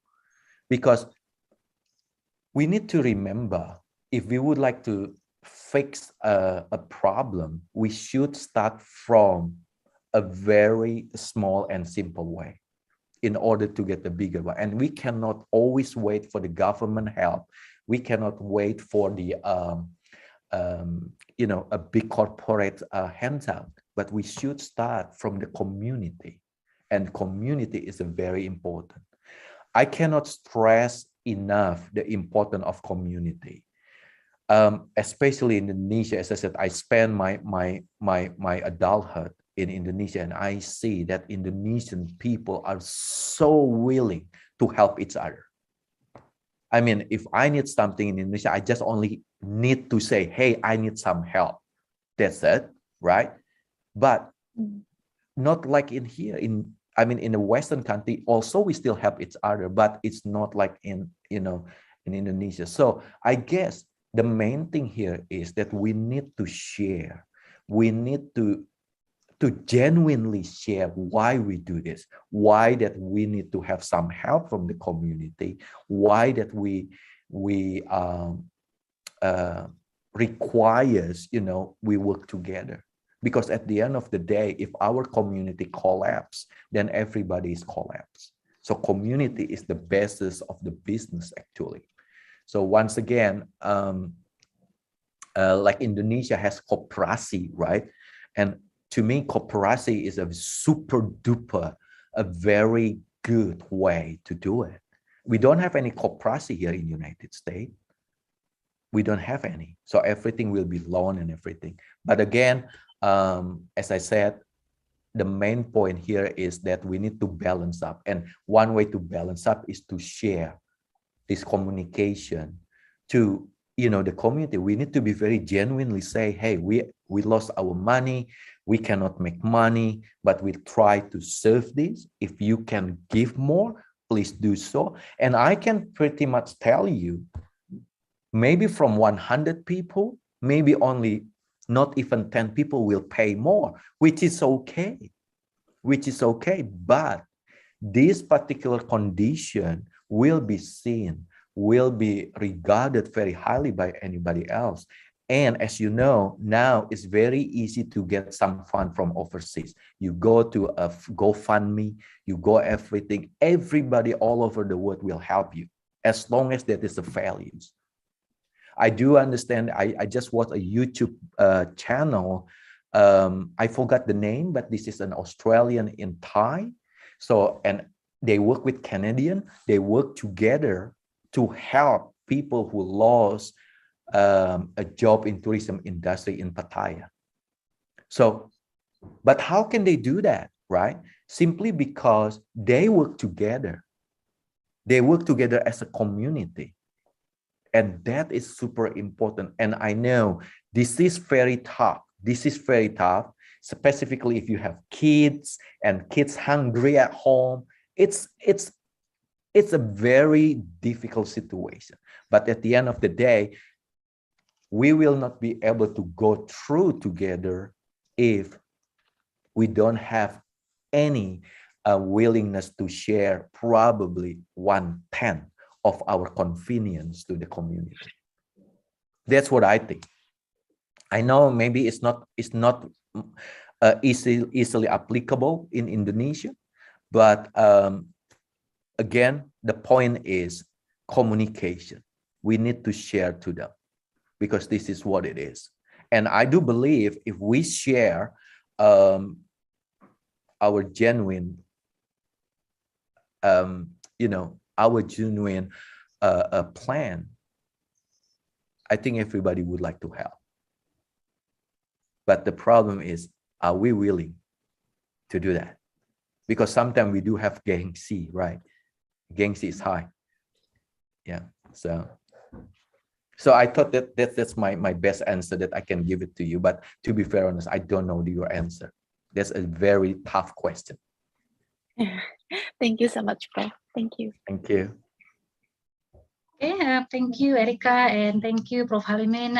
I know there are still more questions here for you, Prof. I think people are very excited and enthusiastic to ask you questions, but the time is limited. So for maybe those who want to ask questions, but you don't have a chance, can you please write down your questions, and then we will compile your questions and then send the email to Prof. Halimin.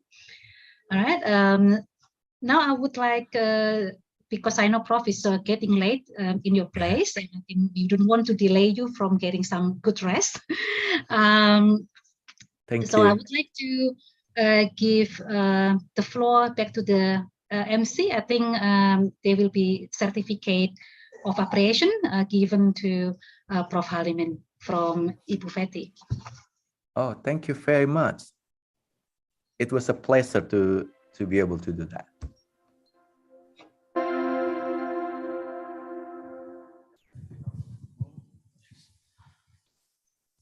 Certificate of Appreciation from Trisakti School of Tourism to our speaker, Associate Professor Halimin Herjanto. The Honorable Associate Professor Halimin Herjanto and Mrs. Fetty Asmaniati, SEMM, you may join us. On behalf of Trisakti School of Tourism, we would like to deliver the certificate of speaker as our highly appreciation for your contribution and participation in the first Doctoral International Seminar 2022. Thank you so much, Prof. Thank you very much. Thank you very much. Terima kasih, Prof. Halimin. Sama-sama, Pak Kapan Panca. ke Bandung, Jakarta? I'm planning to return home this year, but I'm not too sure. Okay. I'm planning to go home this year, hopefully sometime this year.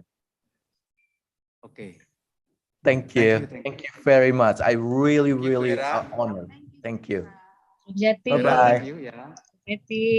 Thank you, Prof. Halimin. We look Thank forward you. to seeing you if you are going back to Indonesia. I also want to go back to Indonesia. I've really missed the Indonesian food and the culture. Right. Where are you now? In Australia, Prof. Oh, here you go. Here you go. Yeah. It's totally different, right? Okay. So thanks very much, Okay. everyone. Thank you. Have a Bye-bye. good rest, Prof. Thank Likewise. you. Thank you. Bye.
Ada nggak sih hal yang lebih simpel tanpa harus dikejar deadline?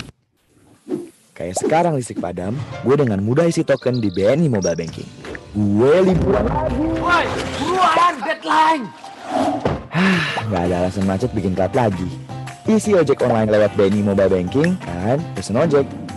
Motor idaman gue nih. Keren Mas. Dengan menabung di BNI Tapenas, Mas juga bisa beli motor keren ini. Sekarang gampang kok. Buka aja rekening Tapenas di mobile banking BNI. Feel good, man.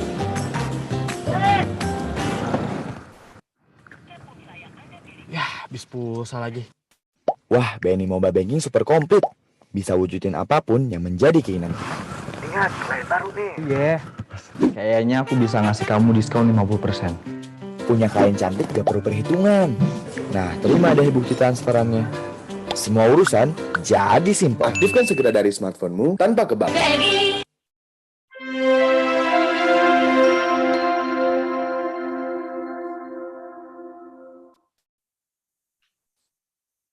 Okay, welcome back, all the participants. So our second speaker is Professor Gavin Cardwell. He is the Director of Operations, Human Resources and Partner Schools of IMI Switzerland. He received postgraduate certificate in education from University of Greenwich, UK in 1999, Masters in Education from the Open University UK in 2004, and postgraduate certificate in Advanced Academic Practice from Strathclyde University UK in 2005. His research interests are in the areas of education and organizational management, whereas his areas of expertise are food and beverage operation management and concept development. His key research publications include the acronym in action from PDA, PAD to PA and PDP in Swiss hotel schools, offering a UK curriculum and delivering UK higher education overseas. A case which were published in the Higher Education Academy for Hospitality, Leisure, Sport and Tourism. Prof. Gavin is currently lecturing master level on industry analysis relating to the hospitality and events industries. He also gives online tutorial for the master dissertations and develop and implement personal development planning in private hotel schools. Prof. Gavin has been teaching in various countries such as India, Finland, Malaysia, and Singapore. Now we are going to listen to Prof. Gavin presentation.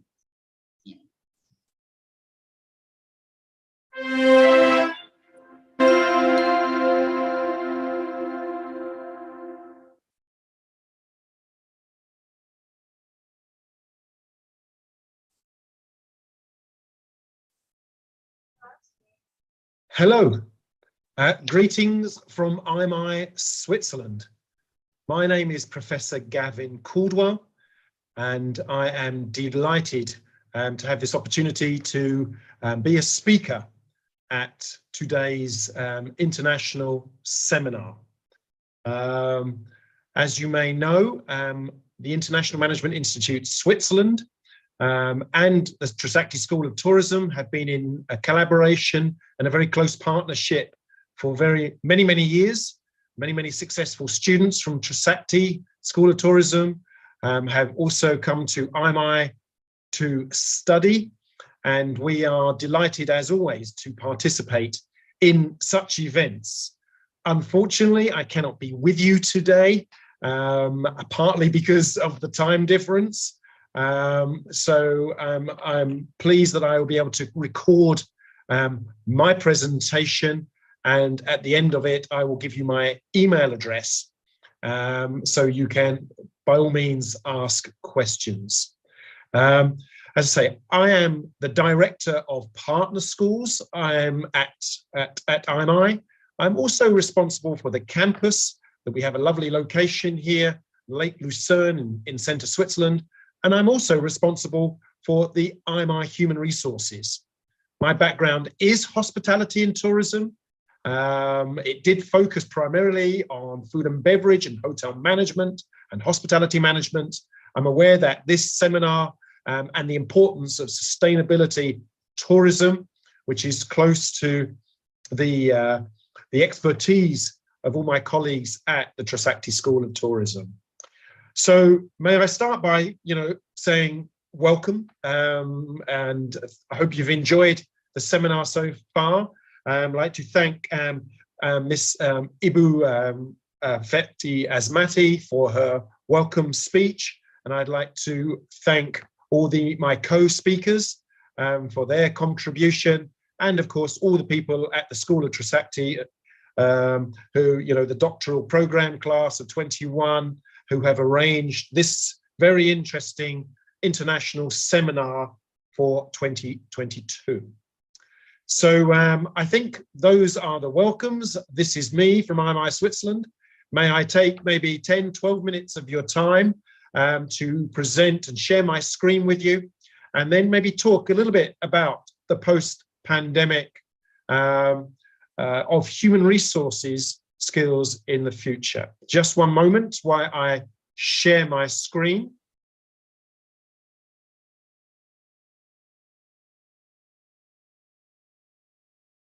I hope you can see that. And may I begin with the presentation. So, I hope that everybody has maybe seen the extract already, which may have been circulated in the program documents for this international seminar. In an uncertain, changing world, as it says here, everybody's concerned about the hospitality tourism industry, how it's going to recover after COVID. Are there going to be differences? Are there going to be changes? What does the industry still need going forward? And in my case, particularly human resources. Are we going to be using a different set of skills that are required? Are we relying on a different workforce? Do we have to train at the very basic levels what's required for the graduates and the workforce of tomorrow? So We're going to discuss a little bit about COVID, obviously the impact it has on graduates, but also people in the industry and the skills that are going forward. So let's just recap. First of all, COVID, coronavirus. It was COVID-19. We're still living with variants in 2022. In Europe here, things have started to dissipate a little bit. You know, borders are opening up, travel is now becoming more possible, and the hospitality and tourism industry is growing, is slowly opening up, but it's had its challenges. But as you can see from this map, there's probably nowhere in the developed world where we've not been affected by COVID. Let's have a look at some of the facts we do know. I mean, whatever happens, we know it's real. We know it's a global impact. So it's not just in Indonesia or in Switzerland. It's had a different impact everywhere, and every country has had to deal with things a little bit differently. The situation with COVID-19, I mean, it's not unique. It is unique in modern history. Yes, we've had financial crisis, we've had other things, but actually almost like a plague that's locked down industries, particularly, you know, our service industries that we work with, has been pretty thing. And of course, it's been polarizing in some countries, and there's been different opinions in some other countries. But it's a huge global disaster. But I'm going to be optimistic throughout this presentation. And I'd say, you know, we're through a lot of the worst. But we still need to be ready. We're in COVID 2022. They're already talking about different variants and various ways that we have to move forward. Perhaps not big lockdowns in the future, but there will be different things.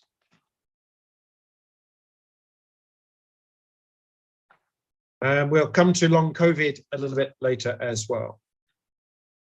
But I think it's well known that the hospitality and tourism industry has been the most impacted from COVID.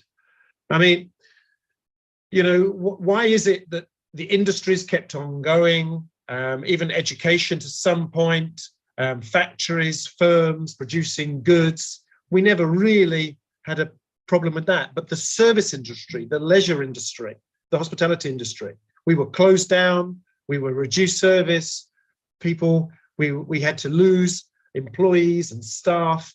And really, I think, you know, it's underestimated that the hospitality and tourism as you know, really had the brunt, the impact of COVID-19. Obviously, as you probably know, graphs and statistics, everything was down. You know, jobs were laid off, hotels were closing, those already financially having problems had to close. Hotel occupancy was down, restaurants were shut, takeaways were down, coffee shops were closed. I mean, everything was hit very, very hard. And not only that, in terms of hotels, restaurants, and leisure and spas, obviously the travel implications of COVID also. I mean, everybody knows, I think for 2020 and 2021, you know, travel was reduced because obviously borders were closed, or as we've seen in the last 12 months, the travel requirements with the PCR testing just became too much, and everywhere has suffered right across the globe in terms of travel, in terms of hospitality. But let me just go back a step, if I may. Before the pandemic, if you remember, you know, the hospitality and tourism industry was the fastest growing industry. There was no doubt about it. You know, more airports, more hotel, more tourism destinations, more sustainable tourism destinations, everything was increasing. And do you remember all these issues that were discussed before the pandemic? We still had a shortage, yeah, of good skilled staff. Yeah, we still have an issue with low wages and high turnover. There was still a lack of diversity in the industry. Yeah, there was still a lot of competition for the best HR talent available. You know, it was still very, very difficult then. The only difference is that we knew that the industry was successful and increasing, but there were many issues, and some of these issues will still continue in the future. Cost cutting was on before the pandemic, and it will continue to be. And of course, as we know, HR, human resources that help run the service industry, of course, they are very, very labor intensive, and so they should. It's hospitality, it's tourism. So let's move on. So was COVID a real crisis? Has it been a crisis? Is it not? We talk about crisis all the time, hospitality in crisis, governments in crisis, countries in crisis, employees are in crisis, losing their jobs, consumers couldn't go out, they were in crisis, yeah, graduates, education, couldn't find jobs, crisis. I mean, this word crisis seems to be partly the new normal. So let's embrace it. Let's tell our graduates, let's tell people that crises will come along, yeah, they are there. But, we can recover. So, look at the recovery, look at the financial crisis, yeah, that we've had before, yeah, and people's minds are quite short when it comes to hospitality and tourism. People will bounce back. And I do think as we start to learn with the coronavirus and some of the HR and operational issues we have, that I think you will find that the hospitality and tourism industry will continue to increase. We will still have the challenges we had before, but yeah, we still need to adapt our workforce, yeah, for the future. As I said, it will not disappear. It's still going to be the fastest growing industry. Nothing will stop this. And look at the recovery time of some of those major events. The terrorist attack from 9/11, 6 to 12 months. New York didn't suffer after 6 to 12 months. If anything, tourism increased in New York. Yeah? The SARS epidemic, if people remember that, which is a variant of coronavirus, the financial crisis, these things, these come, but very quickly people bounce back. And I think hospitality and tourism, as people have not been able to travel, not been able to go out to their favorite restaurants and hotels, they are now looking forward to do so. Yes, maybe they have different requirements from HR and what the hospitality and tourism industry thinks, but they will still come, and it will still be the fastest growing industry. We've always had, yeah, volatility, uncertainty, a lot of complexity on staff and human resources, yeah, and a lot of ambiguity about which way we should be training our staff and how we can gain more skilled staff in the hospitality industry. We've always had these issues, and they will still remain. And perhaps, Lee, just to conclude on that point, you know the saying, in adversity, there's nothing like education, because education produces opportunity. So people like IMI in Switzerland, the School of Trisakti, the Trisakti School of Tourism, we need to do more, yeah, and show our students that adversity is out there, but together we can become stronger, build it into the curriculum. We'll see this. So are our students, our graduates, prepared? Well, they're young, they're flexible, they can adapt, they're more familiar now with digital transformation, social media. Some say the graduates of today are lacking the social skills that are still required.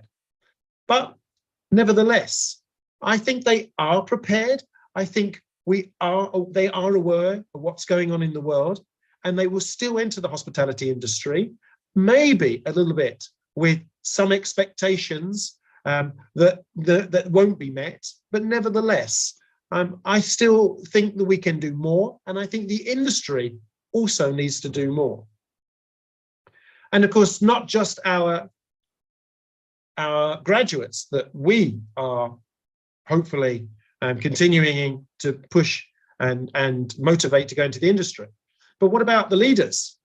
You know, they say that the changes for tomorrow are driven by the leaders. So we need that traditional hotel management, those people in positions, those skilled staff already, to really adapt. It's not just a one-way thing, that the education needs to come and we need to prepare our graduates. It also needs to be top-down as well, where our hotel managers, where our leaders in tourism, whether it be at government level, local area, they all do as much as they can to prepare, to train, to have talent pools of good skilled staff for an industry that's still going to grow.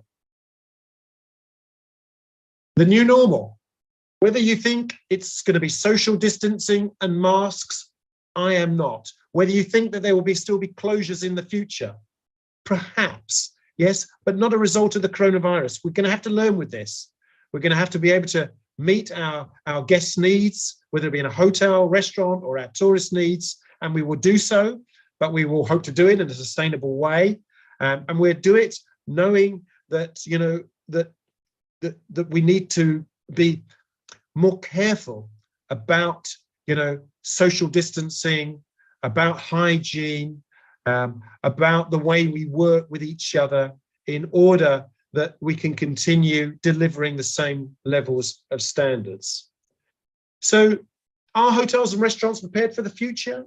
I think they are. I think that, you know, I think we've learned a lot in the last 2 years. I don't think that people were thinking, oh, you know, the last 2 years was a waste of time and we've lost things. I think that the government and the local public health protocols, they won't close restaurants down. They will put the emphasis on the industries, yeah, to make sure that your staff are trained and safe and that your guests are safe and that we can implement these at a moment's notice. When COVID first came around, we didn't know what to do. The government didn't know what to do.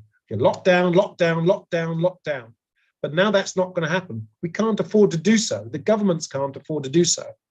So, you know, has the environment changed? Yes, it has. We need to be more flexible, more adaptable. And I think that's a theme that will keep coming up. We need to survive.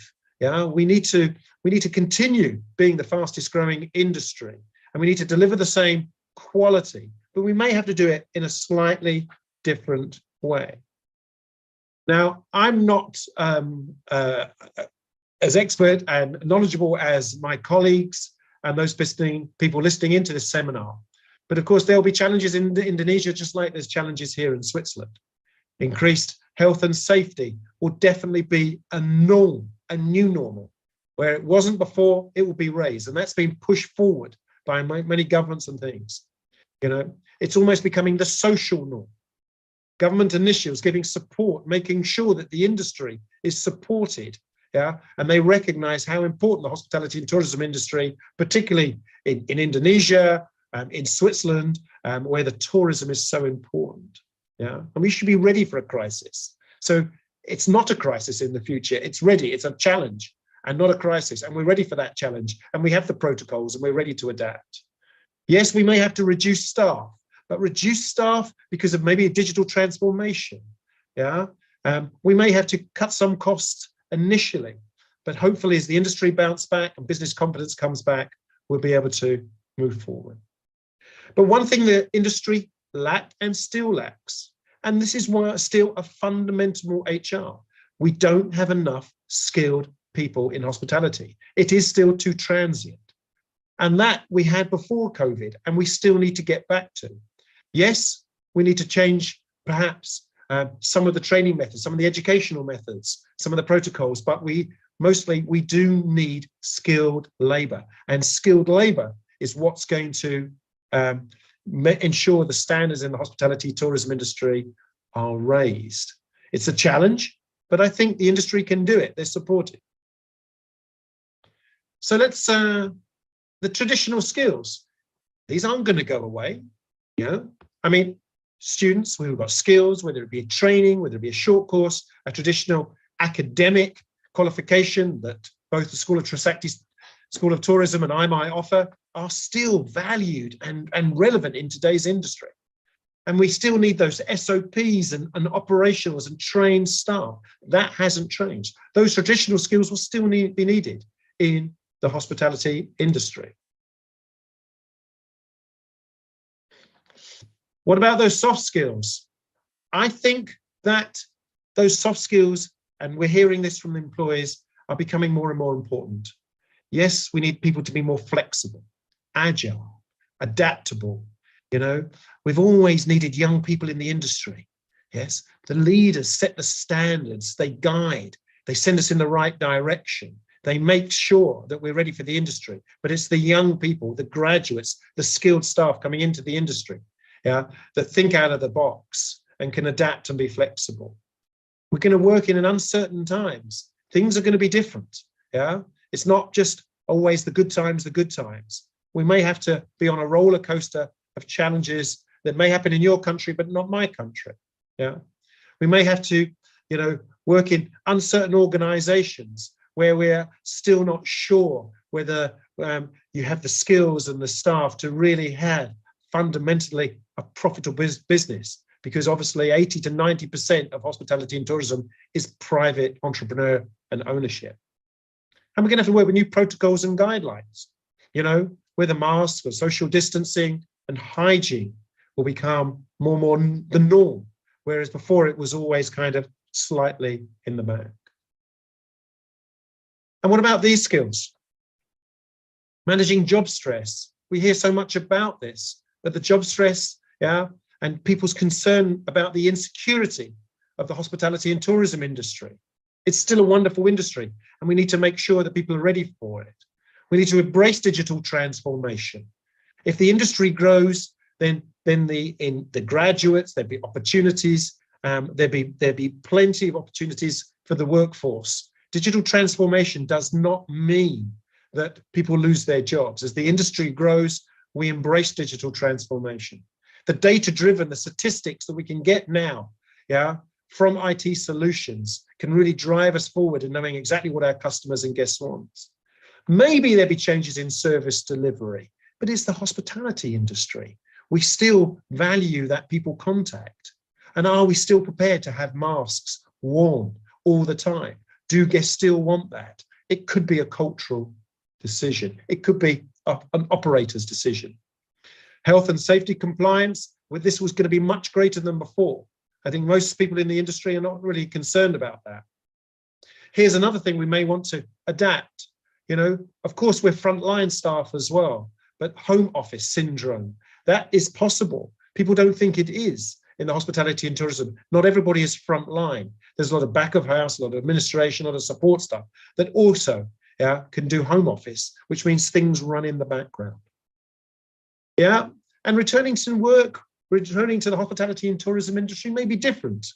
Maybe we're reminded of COVID or coronavirus or things that we'd like, guests to be familiar with, and maybe staff would have to work sometimes in a slightly different way. And we continue to upskill those existing skills that some employees already have. Overall, I'm still very, very optimistic for graduates, for employees. Yes, I know that the hospitality and tourism industry has been hard hit. There's been closures, there's been redundancies, there's been businesses have gone out. But the hospitality and tourism industry will come back leaner, better. We'll be more prepared for the future, for challenges and crises that will come ahead. So maybe in summary, skills, just to recap there, I think we need our graduates, employees still to be prepared, trained, skilled, have a toolbox of skills that they can adapt to different situations and procedures, be flexible, be agile, to embrace technology, don't be scared of it. I think young people are, and adapt and be ready for the next crisis that's coming around the corner, the next challenge. This is the world we live in. And I think if we're ready, I think we can go forward with confidence. Post-pandemic, for employers, remember, it's a two-way thing. It's the educators, the employees, and of course the employers. We need to promote the hospitality and tourism industry as a long-term career. We need to give the rewards that are deserving of those people who are in the industry, make it a great environment to work at, nurture the existing staff, create internal talent pools, ensure we work together as a team. That's very, very important as we go forward, and provide great awards for loyalty, for people who stay in the industry, who want to make a career, not just the transient industry that we do rely on, but for those people who want to have a career in hospitality and tourism, let's give them more money. And I think we should give more training and prepare people for challenges and crises ahead. There's going to be more going ahead. So I hope that, and encourage home office, particularly for non-operational staff, as we mentioned already. So I hope that you find, that from my presentation, that some of the skills and some of the challenges that existed before COVID are still there, and we will need to continue those. But going forward, I think we've learned a lot from the COVID pandemic outbreak. And I think we need to still encourage a skilled workforce that's prepared and ready and agile and, and flexible to change. And that crisis management means business management, and when there are challenges ahead, we know how to adapt and know how to handle them. We're ready. So I'm very buoyant and very confident. So thank you very much for listening to my presentation. It will be circulated if you wish to see it again. Perhaps hope I haven't spoken too fast. And if you would like to email me for any questions, I'm gavin.caldwell@imi-lucerne.com. And please just contact me at any time and I will respond to you for things like this. So thank you again for listening. I hope it wasn't too fast, a little bit difficult here in my office, but I hope you have a great international seminar and a great day. And congratulations once more to everybody involved. And my sincere thanks goes to the School of Trisakti and Tourism. And I wish everybody health and safe and a very, very good weekend. Goodbye from IMI, Switzerland. Thank you.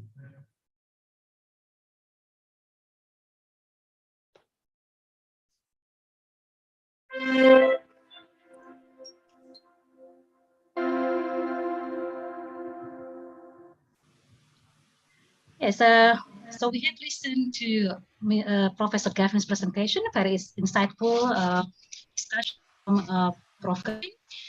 So we know that COVID pandemic has badly affected tourism and hospitality sector. However, there are still hopes and there are still opportunities. And tourism industry is still the fastest growing industry globally, and the future is still bright for hospitality and tourism.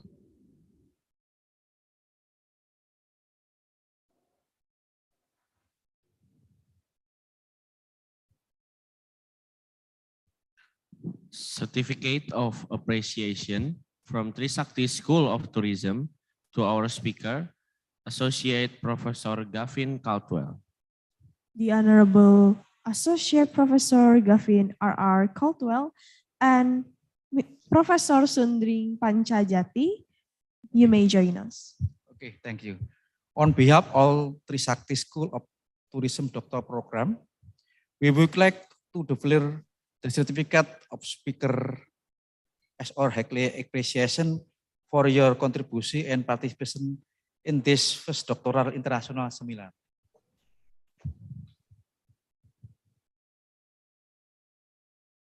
Thank you, Prof.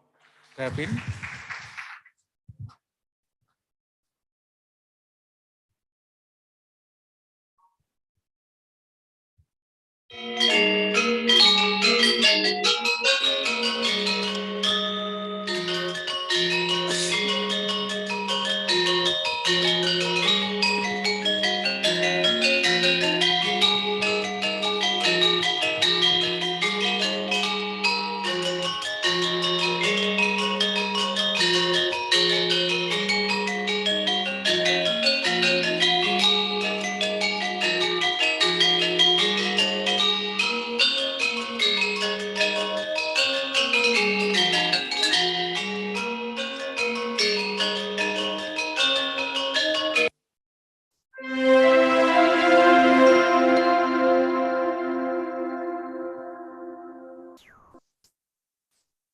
All right, so now we come to our third speaker, Chef Ragil Imam Wibowo.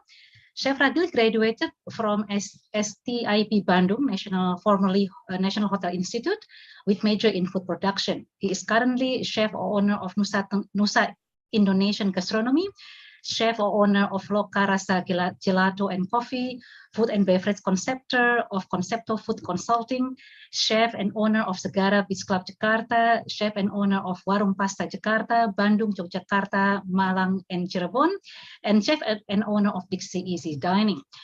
Chef Ragil had many years of experiences in the hotel industry, including Grand Hyatt Jakarta and Millennium Hotel. It was a Equatorial hotel.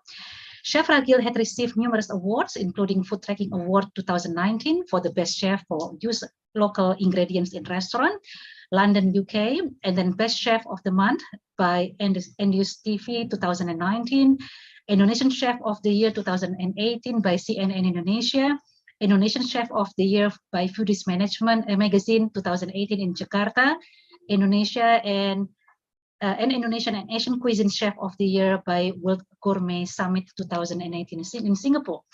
Chef Ragil also presented Indonesia in various international events, such as in Ukraine, USA, France, Germany, and Switzerland. All right, without further delay, I would like to give the floor to Chef Ragil to present.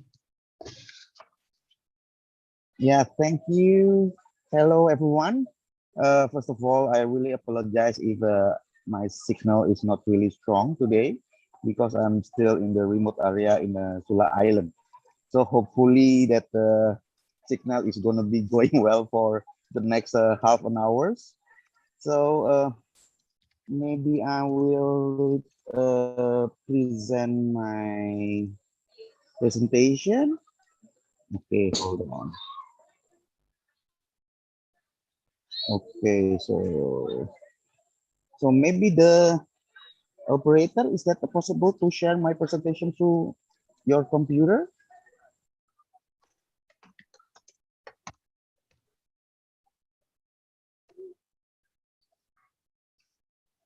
Okay.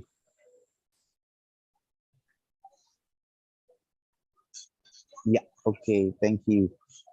So today I will present the Indonesian sustainable tourism in Indonesian gastronomy through my knowledge, through my experience that I'm going around about the Indonesian food and ingredients and see what's going on through the pandemic and through the normal days. So actually, happily actually, that is not so challenging. I mean, especially in some region in Indonesia, they still love their food. So all the people, all the local people there is always go for the outside food. But there is some few points that in Indonesian gastronomy tourism is going to be will sustain or will better if we have some this point. Okay, for the next slide. Okay, so this is the what kind of gastronomy that will sustainable. First, we should have the story behind of each food, because in Indonesian food normally not a lot of chefs or not a lot of ibu-ibu willing or know how to tell the story behind of each food. So or each ingredient that they have in their local area. So actually that things it should be tell to the people who enjoy their food. So secondly is should have a unique location, like every ingredients normally have a particular location that that's really interesting to tell the story. Like if you know there is some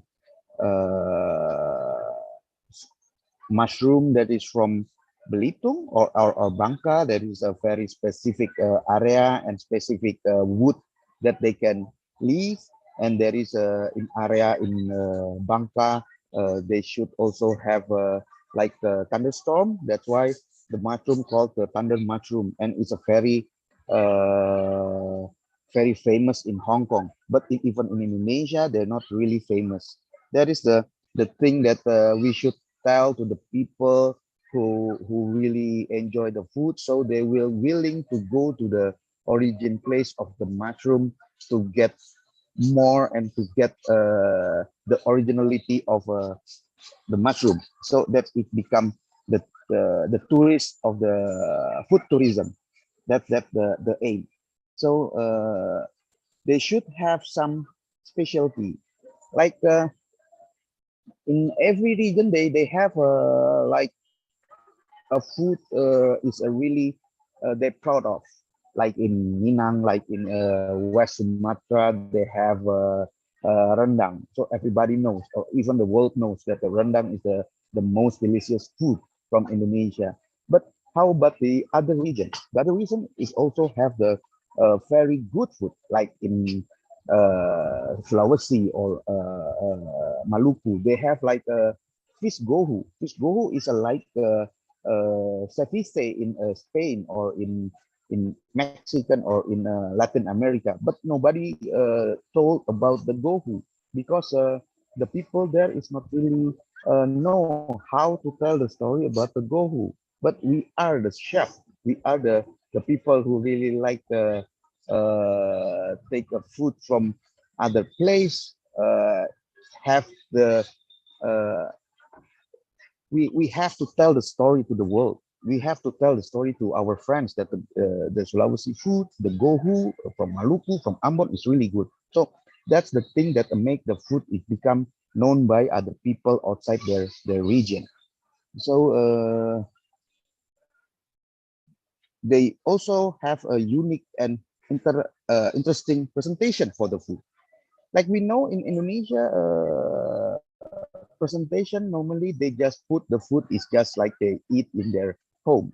So that is the thing that we have to change a little bit or make it a better of presentation. But we don't need to change the way they cook, to change the taste. Just change the presentation.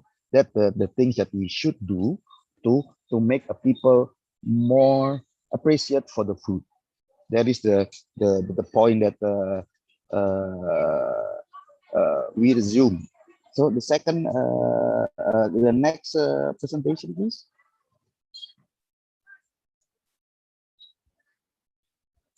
Okay. So what's the preparation that we should do in our place, in the place that the food should be the destination? Next presentation. Okay, that we should make a food mapping. That is the food mapping is the food that really consume to people in the area, and they will hold on, yeah. Okay, hold on. Okay, the food mapping is that the really food that really consumed for people in that area, and they're still doing the circle of food preparation from the ingredients, market story, and probably as a food product that they can sell. So like the Indonesian food, like if this is also the sample from the West Sumatra. If we go to West Sumatra, what food that we should eat, what food that we should enjoy? Maybe it's easier because the West Sumatra is really have the food culture. Like we should have a rendang, we should have like sate padang, or even we have to eat the gulai or curry. But for the region that is not really known really well, so the government it should be make the food mapping that if the people outside their area going to their place, what food that they should try, so that become the story of the food that should try. So that's the thing. Second one, sorry, the next presentation, please. Okay. So we also have to have the food tour and experience operator, because normally, sorry for the background of the sound background in my place, yeah.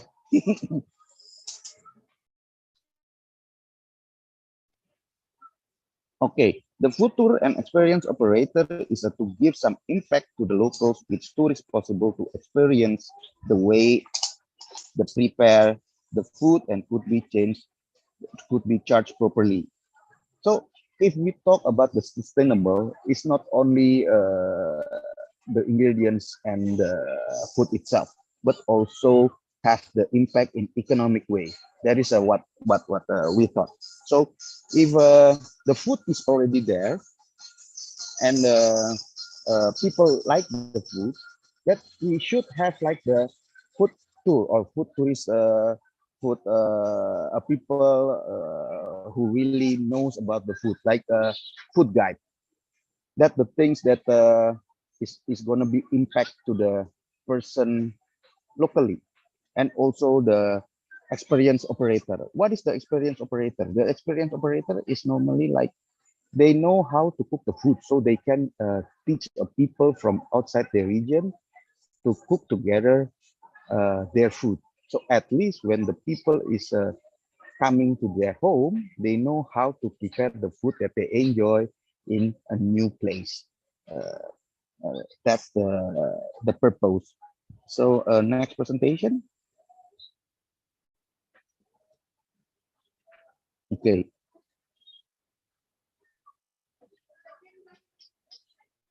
Okay. Food and beverage should taste universal, because what we believe, great food, great taste is a universal. If it's good, everyone normally is gonna be can taste it's good. So we should have a few food locomotive products to become food national branding. Like now we have 5 food locomotive product. Is like soto ayam, nasi goreng, sate, rendang, and gado-gado. That is the 5 food locomotive in Indonesia. Is the food that to make people curious about the Indonesian food. After they try that 5 food locomotive, hopefully they will try it another food of Indonesia, and they will curious about the food in Indonesia. Why? Because Indonesia is so huge. You can imagine if there is a huge place, a huge country like Indonesia is only have a 5 food product, they will curious more. That is what believe, because if I have a friend from outside Indonesia, they will ask about more food and more food, because they believe in every region they have a specialty food. Like as we know, the coffee of Indonesia now become the one of the greatest, because we have a lot of single origin coffee in Indonesia. Can you imagine if people like a coffee and the people like the food? Normally they will looking for more. Okay. Next presentation, please. Okay. And after they coming to us for our food, we also have to curate our food gift, because food gift make the small medium enterprise or UMKM in Indonesia, which can give instant impact to their income and impact to the farmers by using their products. Because if we can also make people buy the food gift, is also can make the economic for the people around the food itself is going to be more to the impact, and make them economic is more wealth, is more impact to them, not only for the a big restaurant or the big hotel. So at least they can have also the impact to their economy as a family. Okay, next presentation. Okay, and we also have to prepare the book of the Indonesian gastronomy, because the people normally, if we go to the place, we looking for the ingredients or even the history of the food, and to have like a gift if they want to giving something to their friends in their home, if they like to enjoy the food. So next slide, please. Okay, so this is the sample how the book of Indonesian food should be doing like this. Actually, this book is made by the Minister of Tourism and Creative in Indonesia. So next slide. They tell about all the ingredients that we use for have a dinner for the special event in as ASEAN Tourism Festival. And then okay, so they really give the ingredients, the illustration of the ingredients, and the place where the origins of the ingredients. Next slide. Okay, so next slide, please.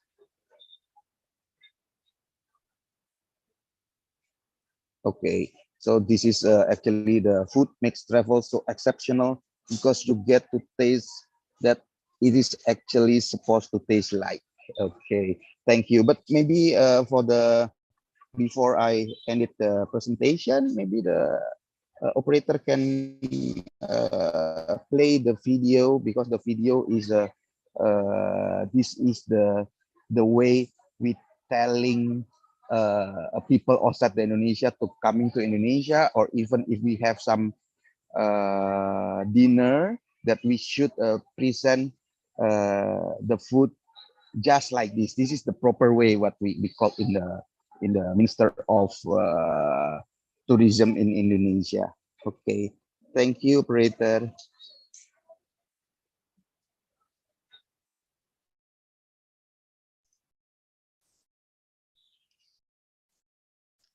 Okay, thank you, Chef Ragil. Is it possible to play the video? Yeah, are we going to play the video? Yeah. Okay, thank you, Ibu.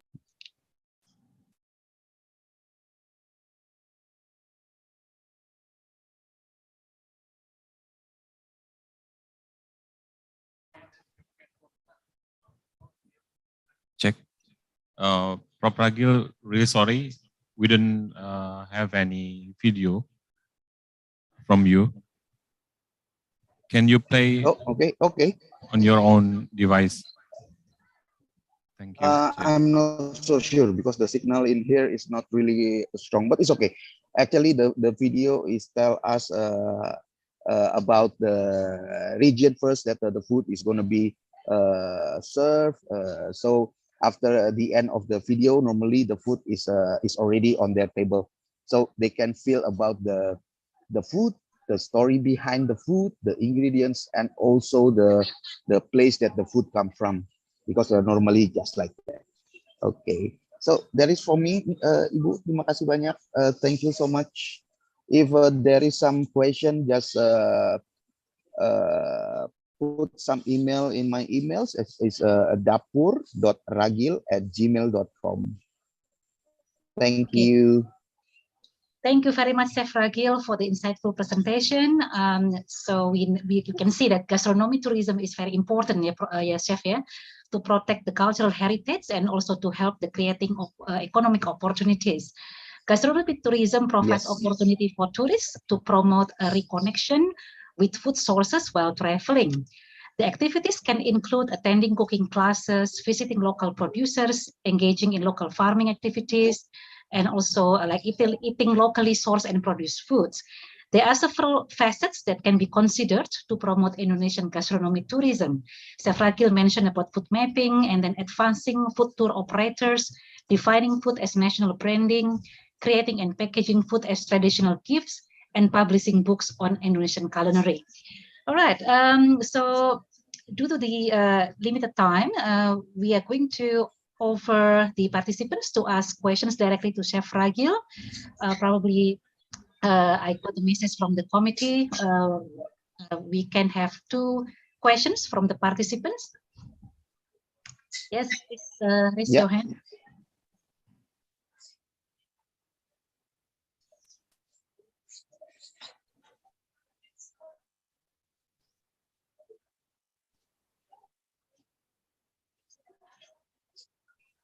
Yeah, there will be a best award. Best award for the question. Okay. Chef Ragil, I would like to ask you a question. So, from your point of view, how do you see the tourism or the gastronomy tourism in Indonesia? It is already like well promoted, or?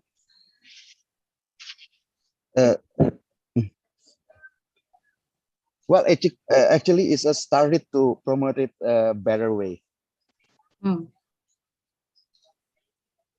Because before we really not believe in our gastronomy, but now it started to believe that our gastronomy is become better and better and become bigger, and that's why the President Jokowi now is already give some homework for us that we have to as the one in the food industry and all the people in food industry, that we should have 4,000 Indonesian restaurant is abroad. So that's all our homework for the food industry. Okay, thank you, Chef. We have here the participant, Reva Kavana. Please, do you have, yeah, okay, Reva Kavana. Good afternoon, Chef. Hello. Hello. Oh, hello. Yeah. Good afternoon. Yeah. Hi, Reva. I'm sorry, I have to turn off the video to make it okay, more sorry. stable of the signal. Okay. So, may I ask the question now? Yes. Oh, yes. So my question is, for context first, you see, I've seen so many videos on the internet of how gastronomy is made. You can use liquid nitrogen. You can use like those fancy machines, like making pearls out of juices. Now, my question is there a simple way to perform molecular gastronomy? And does it have to be so difficult? Thank you, sir. Okay. Okay. First of all, that is the molecular gastronomy is not a gastronomy.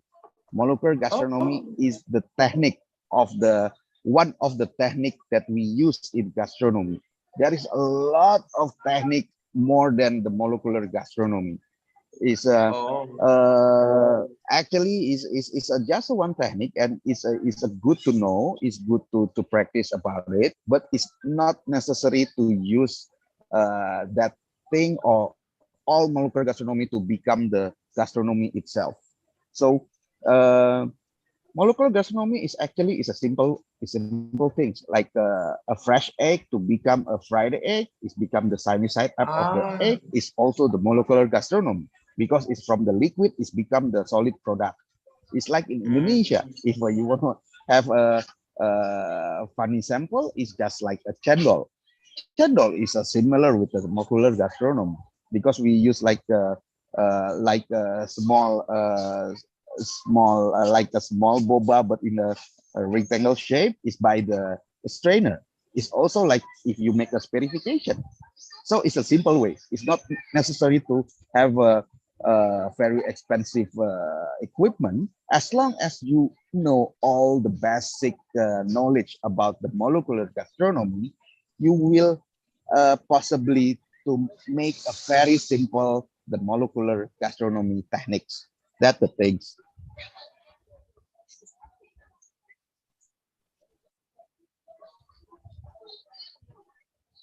Okay, is my sound is quite clear? Yeah, we can hear you. We can hear you, Chef. Okay, and Chef Adil, I share in the chat. I think it's easier as well for other people to read. So there is a question from Hannah. She said, about these past days, there are so many young chefs who wants to introduce Indonesian food and culture to the world. But because of the limit of resources, money, and other things, maybe they can't really help. In your opinion, what can we do as a young chef to help promote our food and culture? Thank you very much. Okay. actually nowadays is a quite the possibility is an endless. Like you said that what should we do in as a young chef? As a young chef, you can do like a video to how to make this food better, or how to cook make a nasi goreng, or even how to make a very good satay just through the video, so they can learn how to prepare the proper food, how to prepare the proper satay, so they know how exactly the best way to prepare a food like that. Or if you want to explain about the food in your place, you have to tell the story, you have to tell the food in your area. That's the thing to make the food in Indonesia, in very remote area, can introduce to other place, to other people, to have the curiosity to try their food. That's my opinion. Thank you, Hannah. Okay, thank you, Chef. Chef, there is one more question from Jason. He asked, as a student, to have internship in the kitchen, but I have no skills in cooking. It is okay. It is okay, Chef. Actually, it depends on every established, because it's like in my place, I have no particular background to intern in my place. As long as they want to learn, then I can receive. But I'm so sorry, because for the past 2 years we cannot accept any internship for the time being right now. But hopefully later on we will open soon. Okay. Thank you. Thank you, Chef Ragil. So hopefully, Thank you, Ibu. Yeah, it answers Jason's question. Okay, this is probably just one more. I think it's the question is also very interesting, right? I think it's very important for all of us. It's coming from Davin Dharma. The question is do you have any suggestion to improve our knowledge and skills before we have our internship later? Okay, actually, as a chef, we cannot stop learning, because we have to learning from everything, from everywhere, from books, from video, from YouTube, from Netflix, from all the media that provide about the food. So actually, we always have to learn to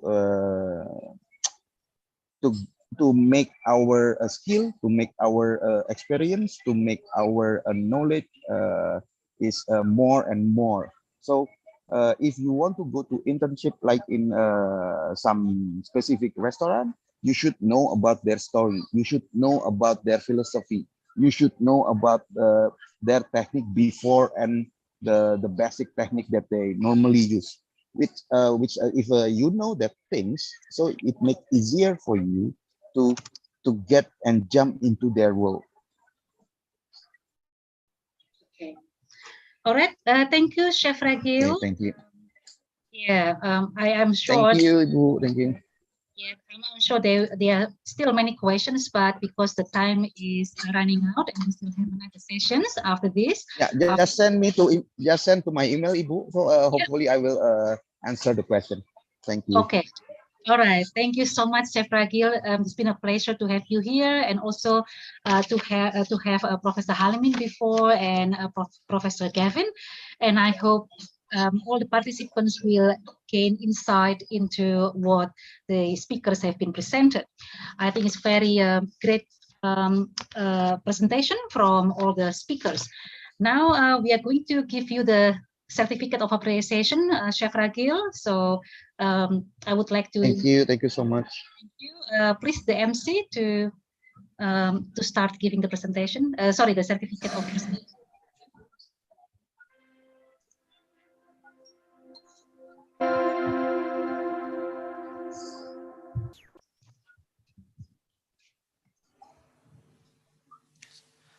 Certificate of Appreciation from Trisakti School of Tourism to our speaker, Chef Ragil Imam Wibowo. The Honorable Chef Ragil Imam Wibowo and Professor Sundring Pancajati, you may join us. Okay. On behalf of Trisakti School of Tourism Doctoral Program, we would like to declare two certificate of speaker as our highly appreciation for your contribution and participation in this first doctoral international program 2022. Thank you, Professor Sundring. Thank you so much for the certificate.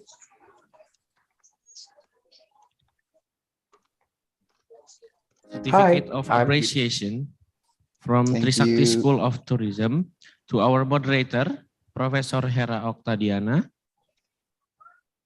The Honorable Associate Professor Hera Oktadiana, PhD, CHE, and Professor Sundring Pancajati, you may join us. On behalf of Trisakti School of Tourism Doctoral Program, we would like to declare the certificate moderator as our highly appreciation for your contribution and participation in this first doctoral international seminar. Thank you, Prof. Thank you, Prof. Hera. Thank you. Taviana. Thank you, Prof.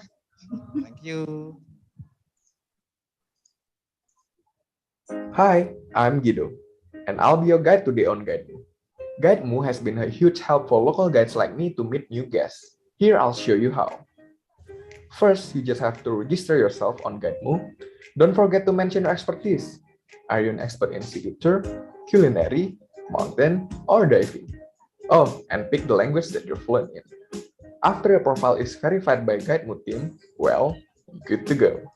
With GuideMo, every passionate guide, be it certified or freelance student, can expand their networks, arrange flexible schedule, meet various kind of guests, and of course, earn reliable money with the safe payment system.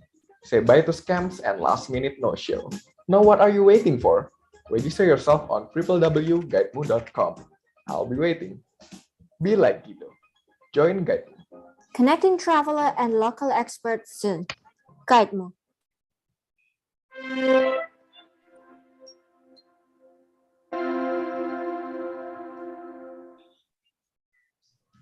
Ladies and gentlemen, before we close the first sessions of our seminar today, we would like to announce the winners of the third prizes. The winners will receive 750,000 rupiah by burger voucher goes to Mr. Himawan Brahmantio from STP Trisakti and Erika Wibawa from STP Trisakti. Congratulations. Congratulations.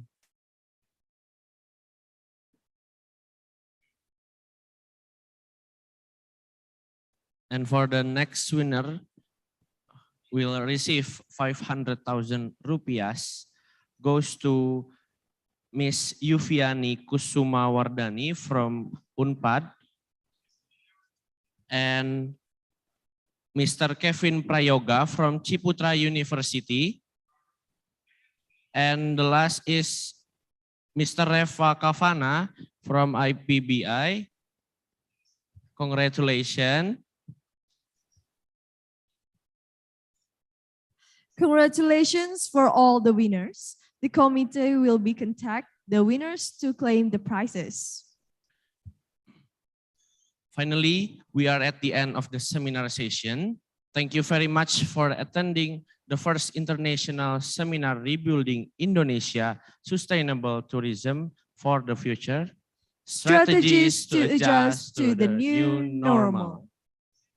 And the next session is research speed dating. We would like you to join the breakout room at 1 p.m. Jakarta time. I am Berliana.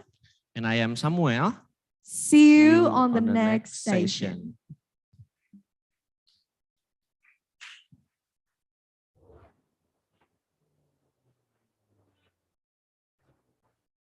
Siberut is the largest island that makes up the Mentawai Islands.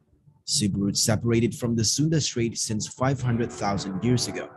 This separation caused the flora and fauna on Siberut Island to evolve separately from the evolution of Sundaland.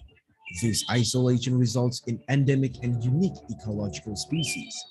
This island titled as the Galapagos or Madagascar of Asia due to the consideration of global conservation. Cultural elements also complement the richness of Siberut that has existed for thousands of years. Sikere's spiritual dimension and culture are still enigmatically attached. They are known as the keeper of the forest. Ecosophy concept is a must to stay in Bumi Sikere. One of them is through the domain of conservation and ecotourism. Ecotourism development project in Siberut National Parks areas, STP Trisakti and TFCA Sumatra.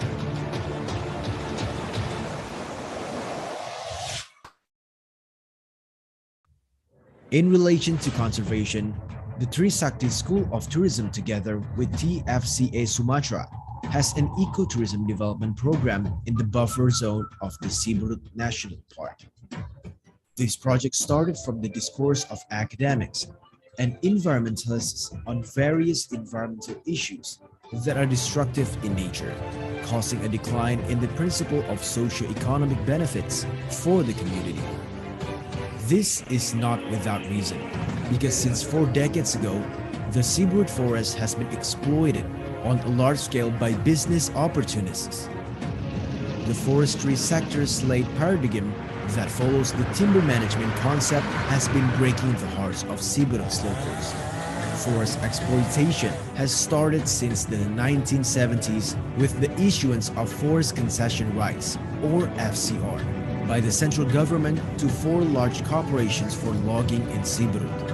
At that time, the government divided 408,000 hectares of Siberut forests for 4 HPH holder corporations and left only 6,000 hectares for the wildlife sanctuary and 65,000 hectares for settlements and agriculture. This is very ironic because the conservation forests are only given 1%, then settlements and plantations are given 14%. While HPH controls 85% of the entire forest area of Siberut.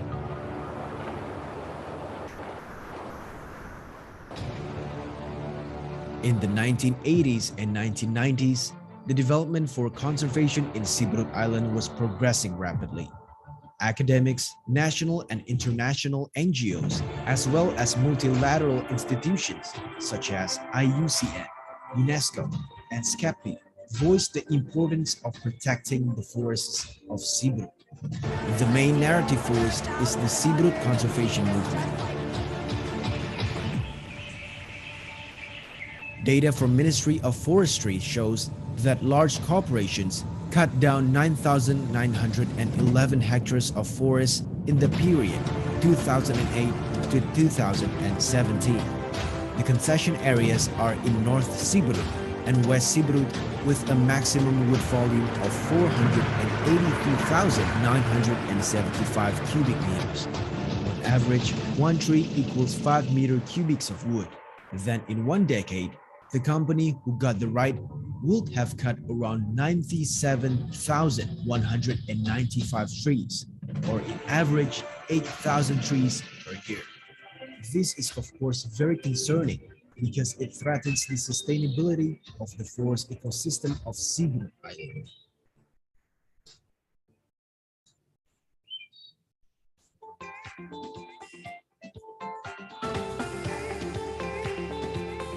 In 2018, Trisakti School of Tourism collaborated with TFCA Sumatra to develop an ecotourism development project in the buffer area of the Siberut National Park for 2.5 years.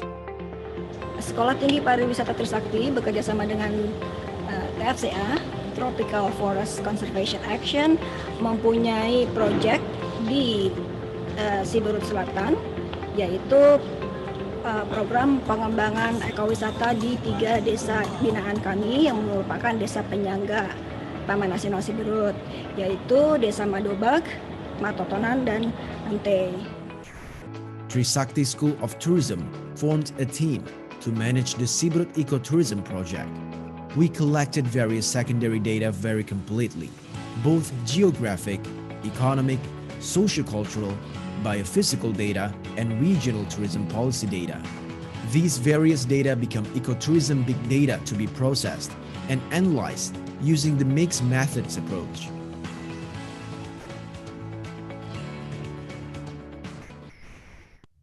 At the end of 2018, the team conducted an assessment of ecotourism potential research to South Siberut Island. For 2 weeks, the team explored the buffer area of the Siberut National Park, starting from Muntai Village, Madobak Village, and Matotonan Village to enter the national park. Accessibility to the project site village is quite unique and quite difficult. To be able to reach Muntai Village, one must cross the Mentawai Strait by using a fast boat for 4 hours. Then, in order to reach Madobak Village, ecotourists can use river transportation or pompong with a travel time of 4 hours. Meanwhile, to reach Matotonan Village, ecotourists can continue the journey from Madobak for 3 to 4 hours. Matotonan Village is classified as a remote area, which is directly adjacent to the national park.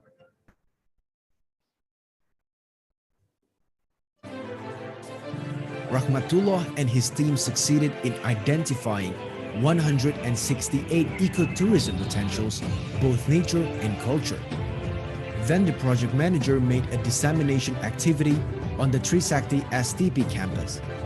We received a positive response that resulted in an output in the form of an MOU on the sustainability of the Siberut Ecotourism Development Program and Education Program.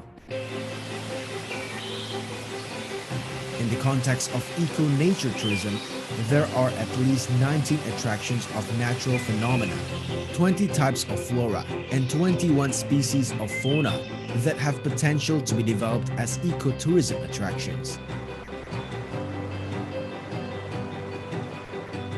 Meanwhile, in the context of eco-culture tourism, the potential for ecotourism includes 13 types of heritage materials, 14 types of immaterial heritage, 42 culinary varieties, 13 kinds of spiritual ecotourism attractions, and 26 handicraft or souvenir products that have potential economic value. Assessment of ecotourism potential is a starting point in ecotourism planning. This is not only important as a prerequisite for the scientific approach, but also important as an objective instrument in the orientation of future ecotourism development. The data proves that the various existing ecotourism resources produce a score of 6, which is highly significant from a scale of 1 to 7, so that is feasible to be developed as an ecotourism area.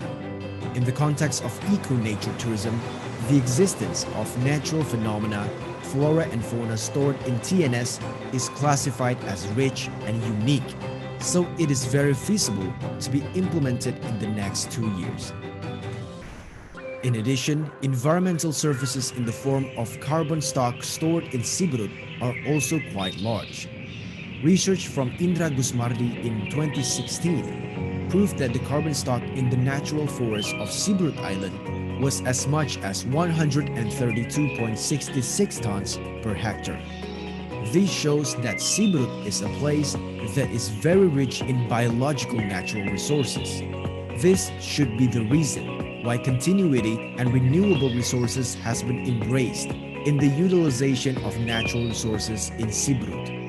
That is by optimizing various environmental services, including the development of carbon stock and ecotourism. This principle is also in harmony with the SDGs, or Sustainable Development Goals, and REDD+, or reducing emissions from deforestation and forest degradation. Siberut National Park as a biosphere reserve is one of the most important forest areas on the Sumatra Island. 65% of the Siberut National Park area is covered by primary dipterocarp forests, mixed primary forests, swamp, coastal forests, and mangroves, which are habitats for various flora and fauna. especially rare endemic flora and fauna. There are 896 species of woody plants, 25 species of orchids, and 5 species of fungi and mosses, as well as 6 species of endemic flora. In terms of fauna, there are 31 species of mammals with 4 species of animals which are endemic primates.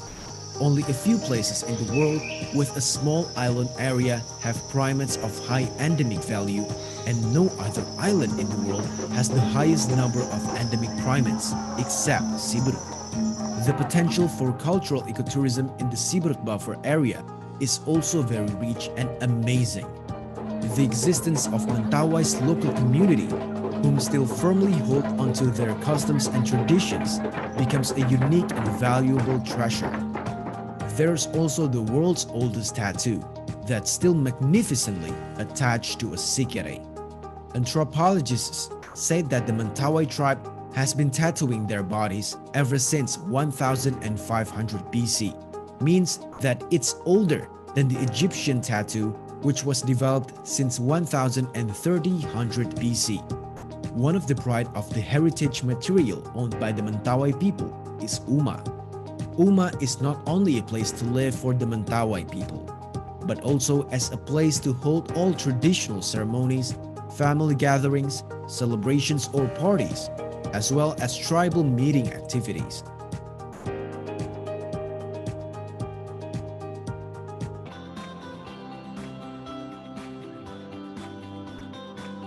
Taking limited time, finances, and regulations into considerations, the team's first step is to establish several ecotourism programs that are focused on human resources establishment.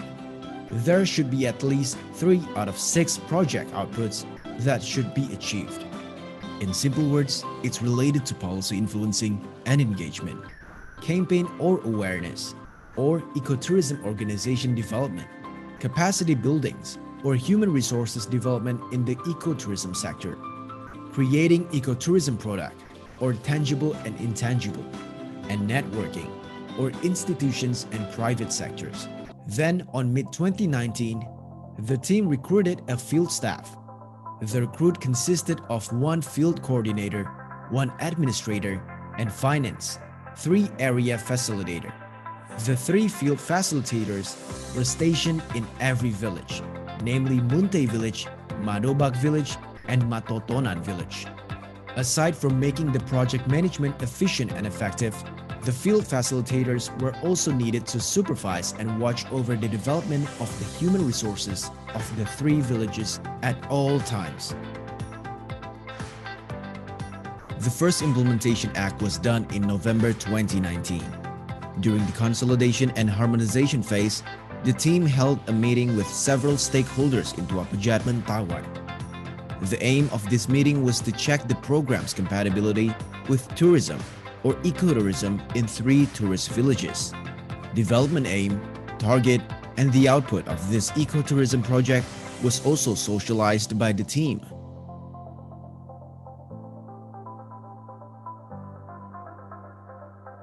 And then, the project's developer team, Mentawai District Disparpora, and Siberut National Park's representative held socialization and FGD with the 3 villages leaders. The community of the 3 villages were very welcome about the idea of ecotourism development in 3 supporting villages in Siberut National Park. Muntai village and Madobak village were already established as tourist village beforehand. Despite the fact that both villages had been established as tourist villages, both of the villages were still classified to 0 management in the context of management. To strengthen the consistency of the project's continuity, the leaders of the 3 villages voiced the commitment written in the village ecotourism planning document. Several months later, Matotonan village applied and successfully established as a tourist village by the local government. After it was successfully established, the team gave trainings about Pokdarwis organization, strengthening in the 3 villages. Organization establishment phase was held in 3 meetings and 1 additional meeting for product potential reassessment and ecotourism services. Then all primary and secondary data were synthetically analyzed as a foundation of determining the model and thematics of ecotourism human resources development training in 3 villages. Internal meeting was also held several times by the project's developer team in Trisakti School of Tourism. Several ideas were also given by Trisakti School of Tourism's lecturers, especially the ones that related to training in integrated travel package planning and ecotourism culinary training. The room was filled with dialectics during the brainstorming session in order to reach a conclusion, until finally the concrete documents of ecotourism training series in 3 supporting villages of Siberut National Park planning was created. There were 2 outputs that become the target of ecotourism human resources development phase. First, the increasing rate of knowledge and skills in managing ecotourism in 3 villages up to 60%. Second, the product marketing tools and ecotourism services in 3 villages were formed up to 60%.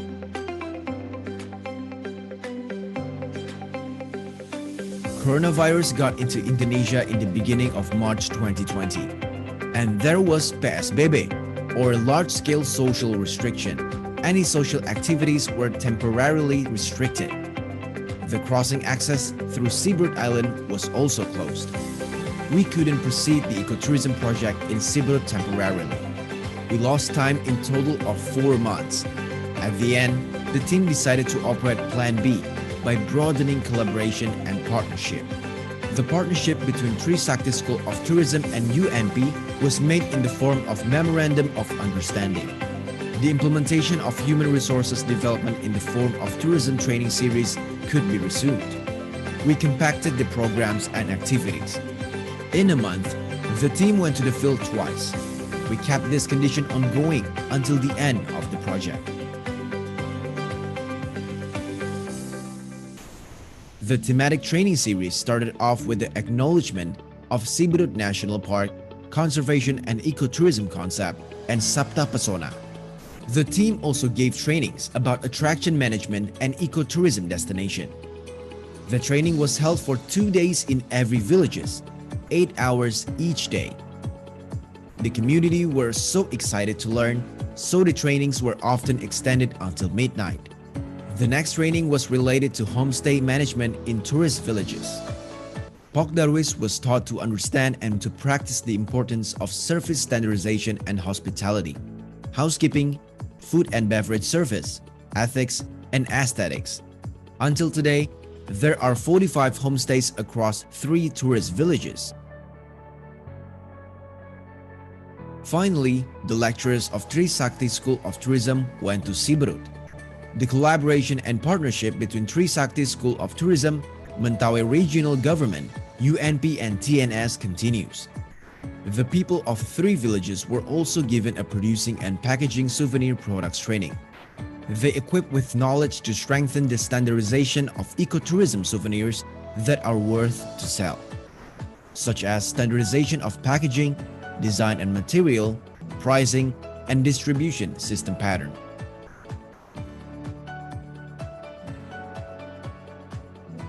Later on June 2021, thematic culinary training was done in 3 intervention villages.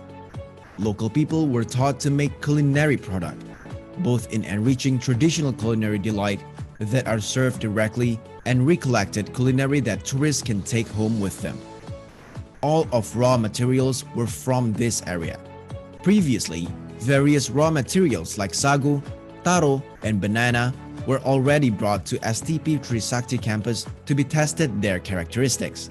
All raw materials were tested in Food and Beverage Kitchen STP Trisakti laboratory. Finally, we were successful to develop culinary product of Mentawai without get rid of its authentic point. When at the site, chefs were doing cooking demo of various culinary product of Mentawai. Culinary training became quite special because the complexity level of all aspects. Geographic condition with quite hard accessibility became a challenge for the team to bring few pastry and kitchen appliances. They also were taught to enrich the taste, hygiene, service, aesthetics of dishes, and packaging, and making recollected culinary. Beside that, They were also equipped with knowledge to set standardization of price and standardization of business scope. Now, at least, there are 9 types of culinary products that ready to sell. Consists of sagu nastar filled with banana jam, cassava rengginang, coconut sagu, sagu cookies, banana dodol, spicy taro sticks, cheese taro sticks, banana sela, and coconut oil. People were doing this directly in culinary process. Now, all the recollected culinary of this ecotourism are ready to be sold to tourists and distributed more widely.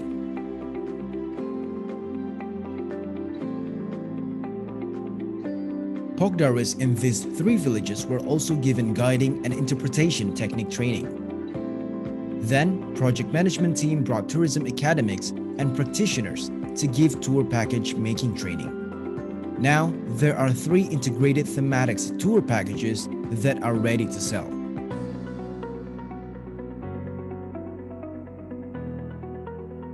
All the activities of this ecotourism serial training was done one more time to strengthen the community's knowledge and skill. Other than that, accompaniment activity was also done by regional facilitator in each village. Accompaniment activity from regional facilitator is carried out every week. This activity is required to strengthen public's cognitive and effective aspect in implementing training materials independently. Right now, this project has entered the 3rd phase, which is ecotourism marketing. Inward and outward promotion activity is being done. Source person from UNP and travel agency practitioner was dispatched to train basic ecotourism marketing. Beside conventional marketing, digital marketing was also being taught to all Pokdaris members. After a while, a representative of Pokdaris from each village was dispatched to Padang City to take production and management of single portal website and ticketing training. They were taught to manage the website and ticketing system to sell their products and ecotourism services. In the beginning of August 2021, the team resumed the ecotourism marketing activity, which was organizing ecotourism festival in Matotonan. This event was held along the Matotonan village anniversary, or called Lia Pula Gajat. This rare event was documentation in several Mentawai cultural attractions as ecotourism documentary video. In this event, many institutions and tourists present to watch the cultural celebration in Matotonan village. The district head of the Matotonan island along with the institutions were also present to enliven the cultural ceremony. In the end, the project development team succeeded to produce 4 thematic documentary ecotourism videos in Siberut. Along with the ecotourism attractions documentary, we acted as the evaluator of the field projects.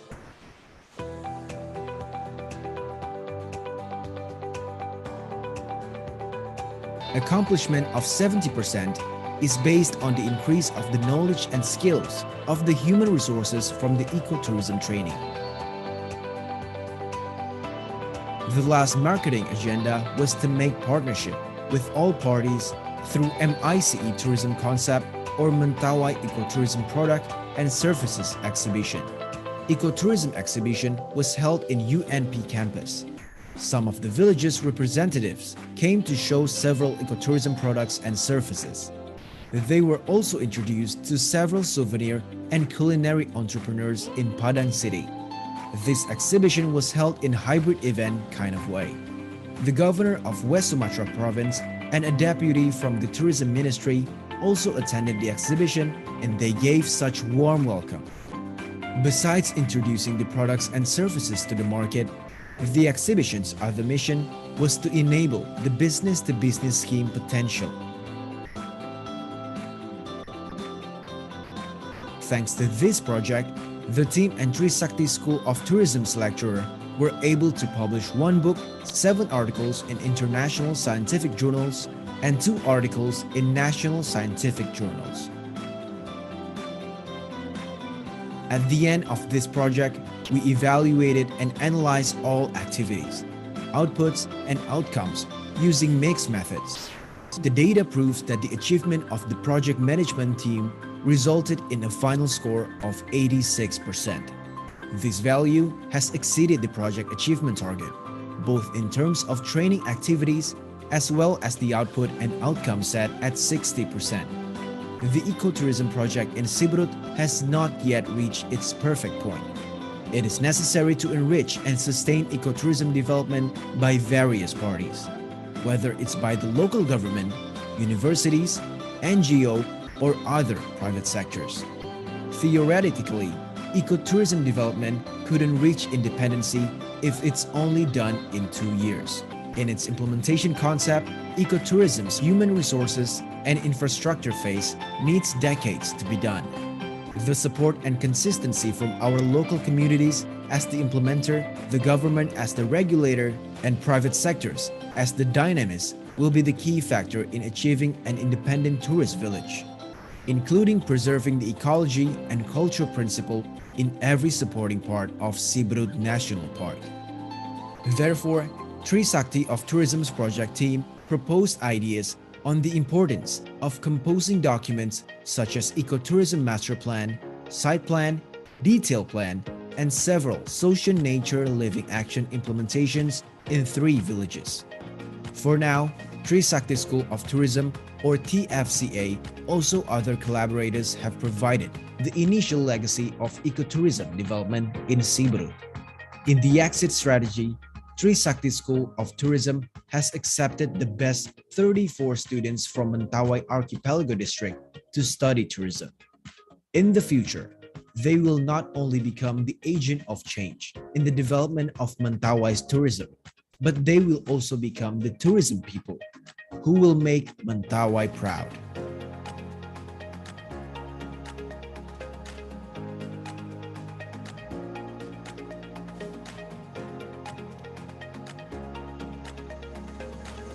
Bumi Sikere is the perfect place to sharpen our minds, strengthen our feels, appreciate spiritual world, and soften our touch in every life aspects, including ecotourism and art. Masura Bagata, Ecotourism Development Project in Siberut National Park areas, STP Trisakti, and TFCA Sumatra.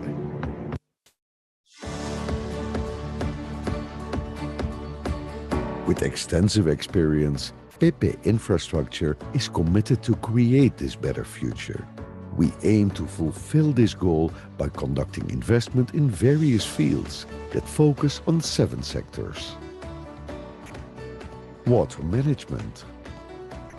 Service standards are needed in the planning and construction of a drinking water supply system. This ensures availability of water in sufficient quantities, of quality that meets the requirements of drinking water, continuous availability of water at any time, so that the interest and protection of the public are guaranteed. Aside from that, it aims to tackle destruction of nature. Telecommunications infrastructure. We are helping people in border areas to free themselves from information isolation by facilitating smooth communications through telecommunication infrastructure development. Toll road. Gas network infrastructure. Logistics infrastructure.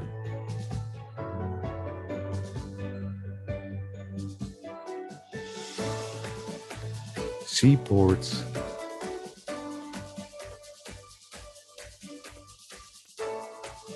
And industrial zones. In order to achieve our vision and mission, we have established policies that cover quality, safety, occupational health and safety, environment and risk management, GCG, anti-bribery management system, and data security.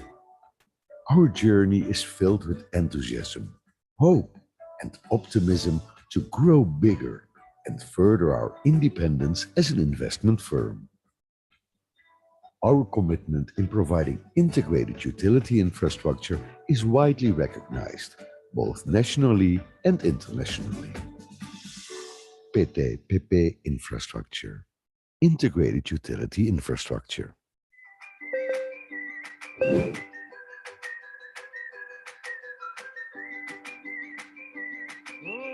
terus. Sepeda terus. Gaster terus. Mas, bobanya satu ya. Boba terus. Terus.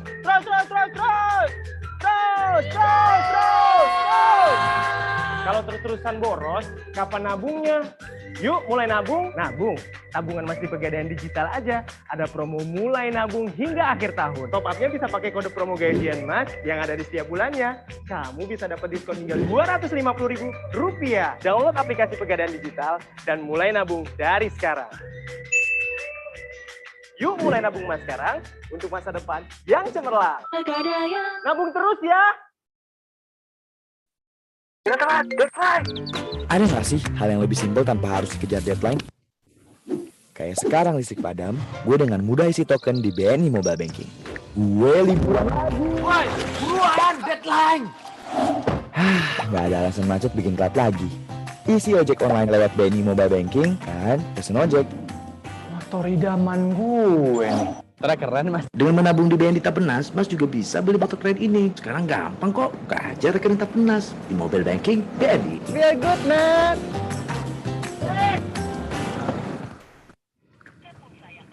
Ya, habis pulsa lagi. Wah, BNI Mobile Banking super komplit. Bisa wujudin apapun yang menjadi keinginan kita. Ingat, klien baru nih. Iya. Kayaknya aku bisa ngasih kamu diskon 50%. Punya klien cantik gak perlu perhitungan. Nah, terima deh bukti transferannya. Semua urusan jadi simpel. Aktifkan segera dari smartphone-mu tanpa ke bank.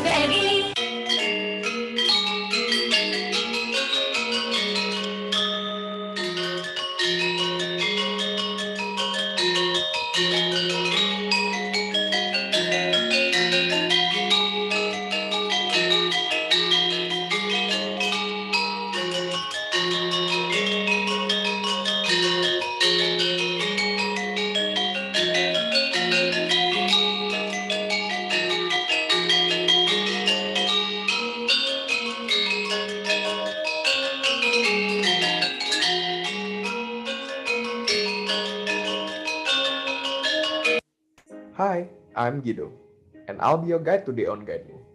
GuideMu has been a huge help for local guides like me to meet new guests. Here I'll show you how. First, you just have to register yourself on GuideMu. Don't forget to mention your expertise. Are you an expert in city tour, culinary, mountain, or diving? Oh, and pick the language that you're fluent in. After your profile is verified by GuideMu team, well, you're good to go. With GuideMu, every passionate guide, be it certified or freelance student, can expand their networks, arrange flexible schedule, meet various kind of guests, and of course, earn reliable money with the safe payment system. Say bye to scams and last-minute no-show. Now what are you waiting for? Register yourself on www.guidemu.com. I'll be waiting. Be like Guido. Join GuideMu.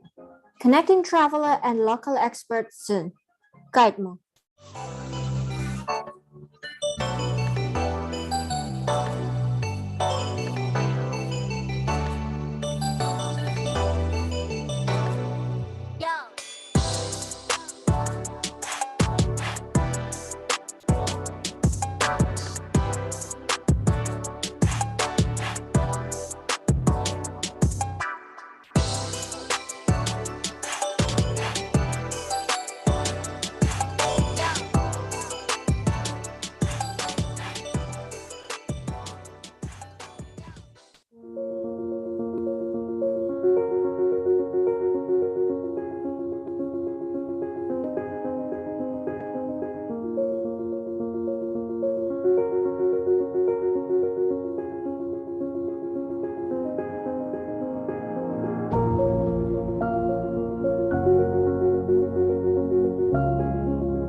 Tahan di masa yang berat bukan perkara mudah. Tekanan dan kesulitan datang beriringan dengan tingginya ketidakpastian. Lelah sudah pasti, perasaan ingin menyerah mudah menghinggapi. Meskipun lelah, jangan lekas menyerah. Harapan yang dirawat akan menguatkan setiap langkah.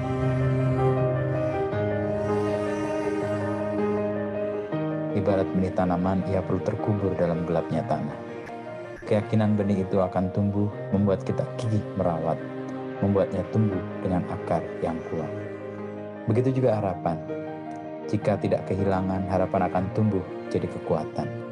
Kekuatan untuk bertahan, kekuatan untuk terus melangkah meskipun kerap lelah. Tanam harapan, perjuangkan, dan bagikan. Harapan yang bermekaran memunculkan keyakinan untuk bisa bertahan, bisa tetap melangkah di tengah ketidakpastian. Jadikan harapan sekarang untuk bersama melangkah menuju masa depan.